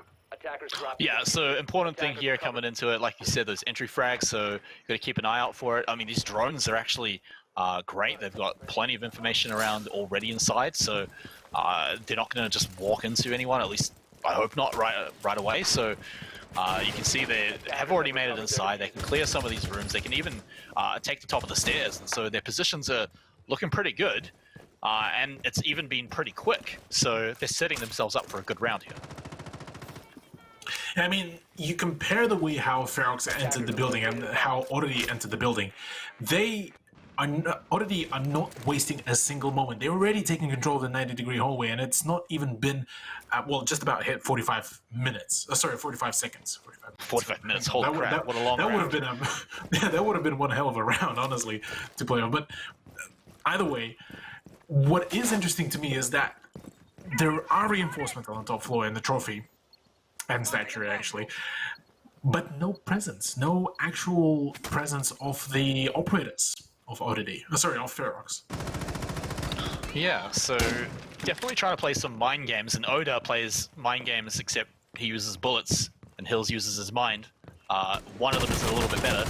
And now, again, it looks like Ferox are primed to sit back, defend, just anchor up. I mean, you've got still half the round to go, most of your utility, 3 gas bombs still ready to go whenever you need them.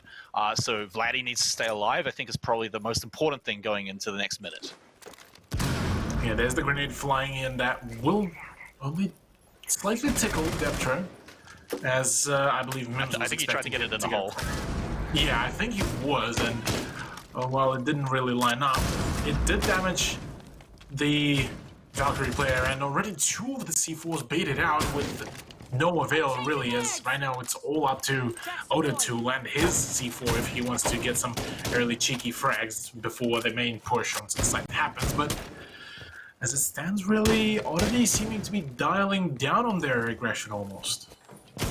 Oh, Oddity are actually opening up a lot of the floor here. They've got to be careful with how they're doing that. One random shot through the floor could shut down their attack completely, but on the flip side, of course, they can find the frags and they can open their way up into the attack. Just like that, they find Stick, not through the floor, but on the stairs, and that's good enough for me. Sogs still staying alive is also very important too. Still, though, 2 gas bombs remain, and you've got 20 seconds to go. And so Oddity have got to start rushing in now. They might have to hold their breath as they rush in, though. Mims getting a frag kill there is going to be a great way to continue things, but Oda with the C4, Deptra with the kill, and with all of that said and dusted, Barracks still managed to pick it up as Deptra picks up the last kill there. Only 1 round away from pushing this into overtime. Ladies and gentlemen, this is probably as close as it's going to get one more time. One more time for the boys here at Oddity and Ferox. One more time for the loser bracket finals here. The decider, potentially this is the round which will decide whether we will be seeing Oddity straight away claim the win 7-5 like they did in map number 1, or whether we will be seeing a very spicy overtime, which could most definitely, well, which could potentially go down to the last second of 15th round like it did before in the first matchup between Ferox and Oddity. Yeah, wouldn't it be fitting, because it was also the first map they played, so we get a complete reverse, and it would be fantastic. But we've also got to remember, Oddity were the team that won it in overtime, so if you want to flip the script, then it's got to be Ferox that take it out in overtime. But we have to get to overtime first, because like you said, Oddity are one map away, one round away from just picking up that 7-5 win. That would be a great way to kick things off. Their attacks have been okay so far. It has come down a little bit to the wire, but all things said and considered, Ferox still looked a little more powerful than Oddity in those rounds, in the last 2 rounds. It didn't look like it was one of those rounds where it could go either way.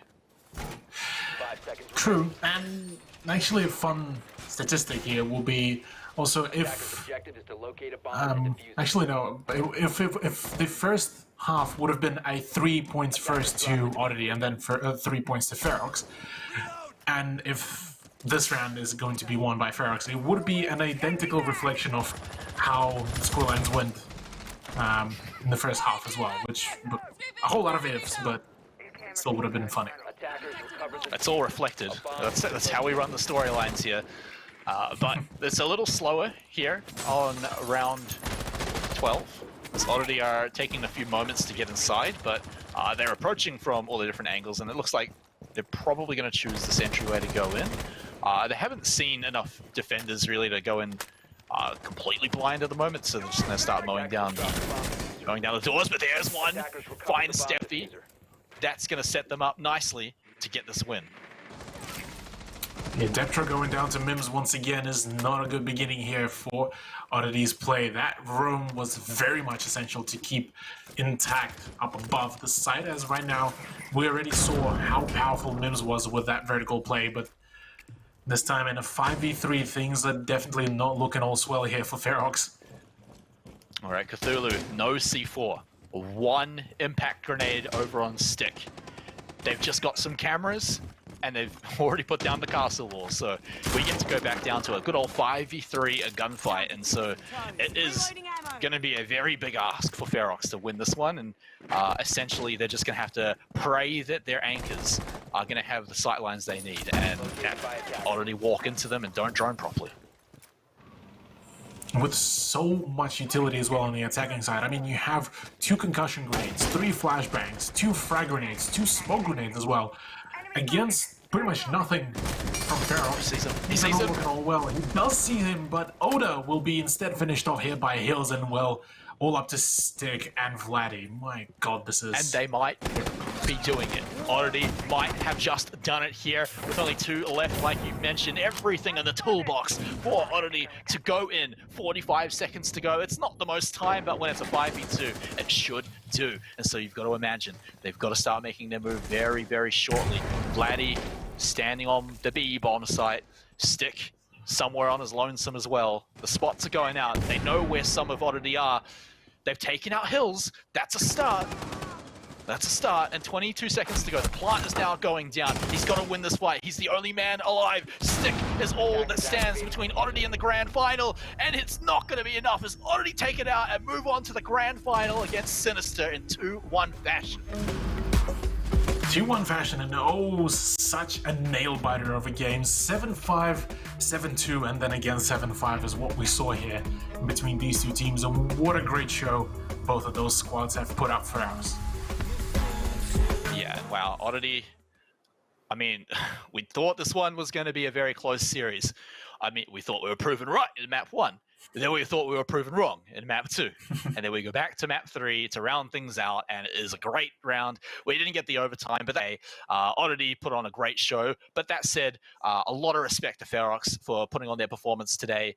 It's not easy to go through the losers bracket as far as they did, and then to face someone like Oddity, who's already 2-0'd them, and then still put up such a big fight. So big respect to them for making it this far, but Oddity in the end are going to be the ones that move on to the grand final. And with that, we get a bit of a complete bracket. So we can actually take a look and see the journeys of all the teams throughout the season, all leading up to that grand final.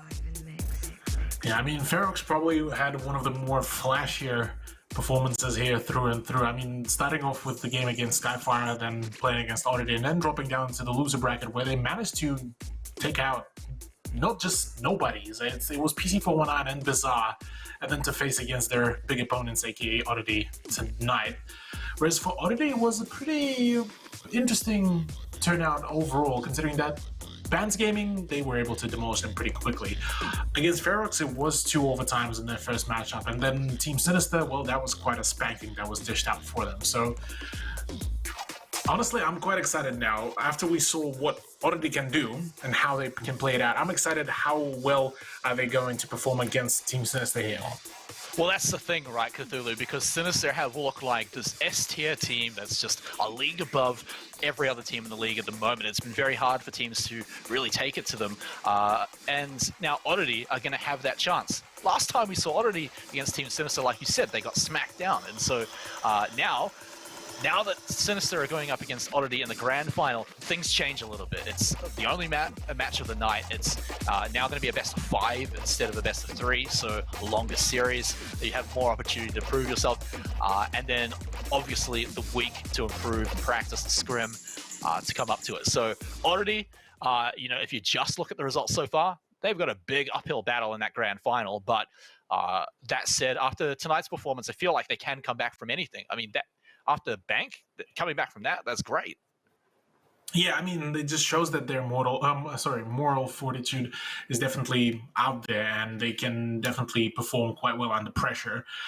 It's just the question is how well can they perform in a quick succession under pressure? Because whilst, yes, it was a 7-5 victory here against Ferox, some of those rounds were really of a tumble around for them, as just they weren't able to close out some of the gunfights, and some of the aggressive pushes were just a little bit sloppily performed. So there's still a few question marks left for me, at least as a caster and an observer for all of those games.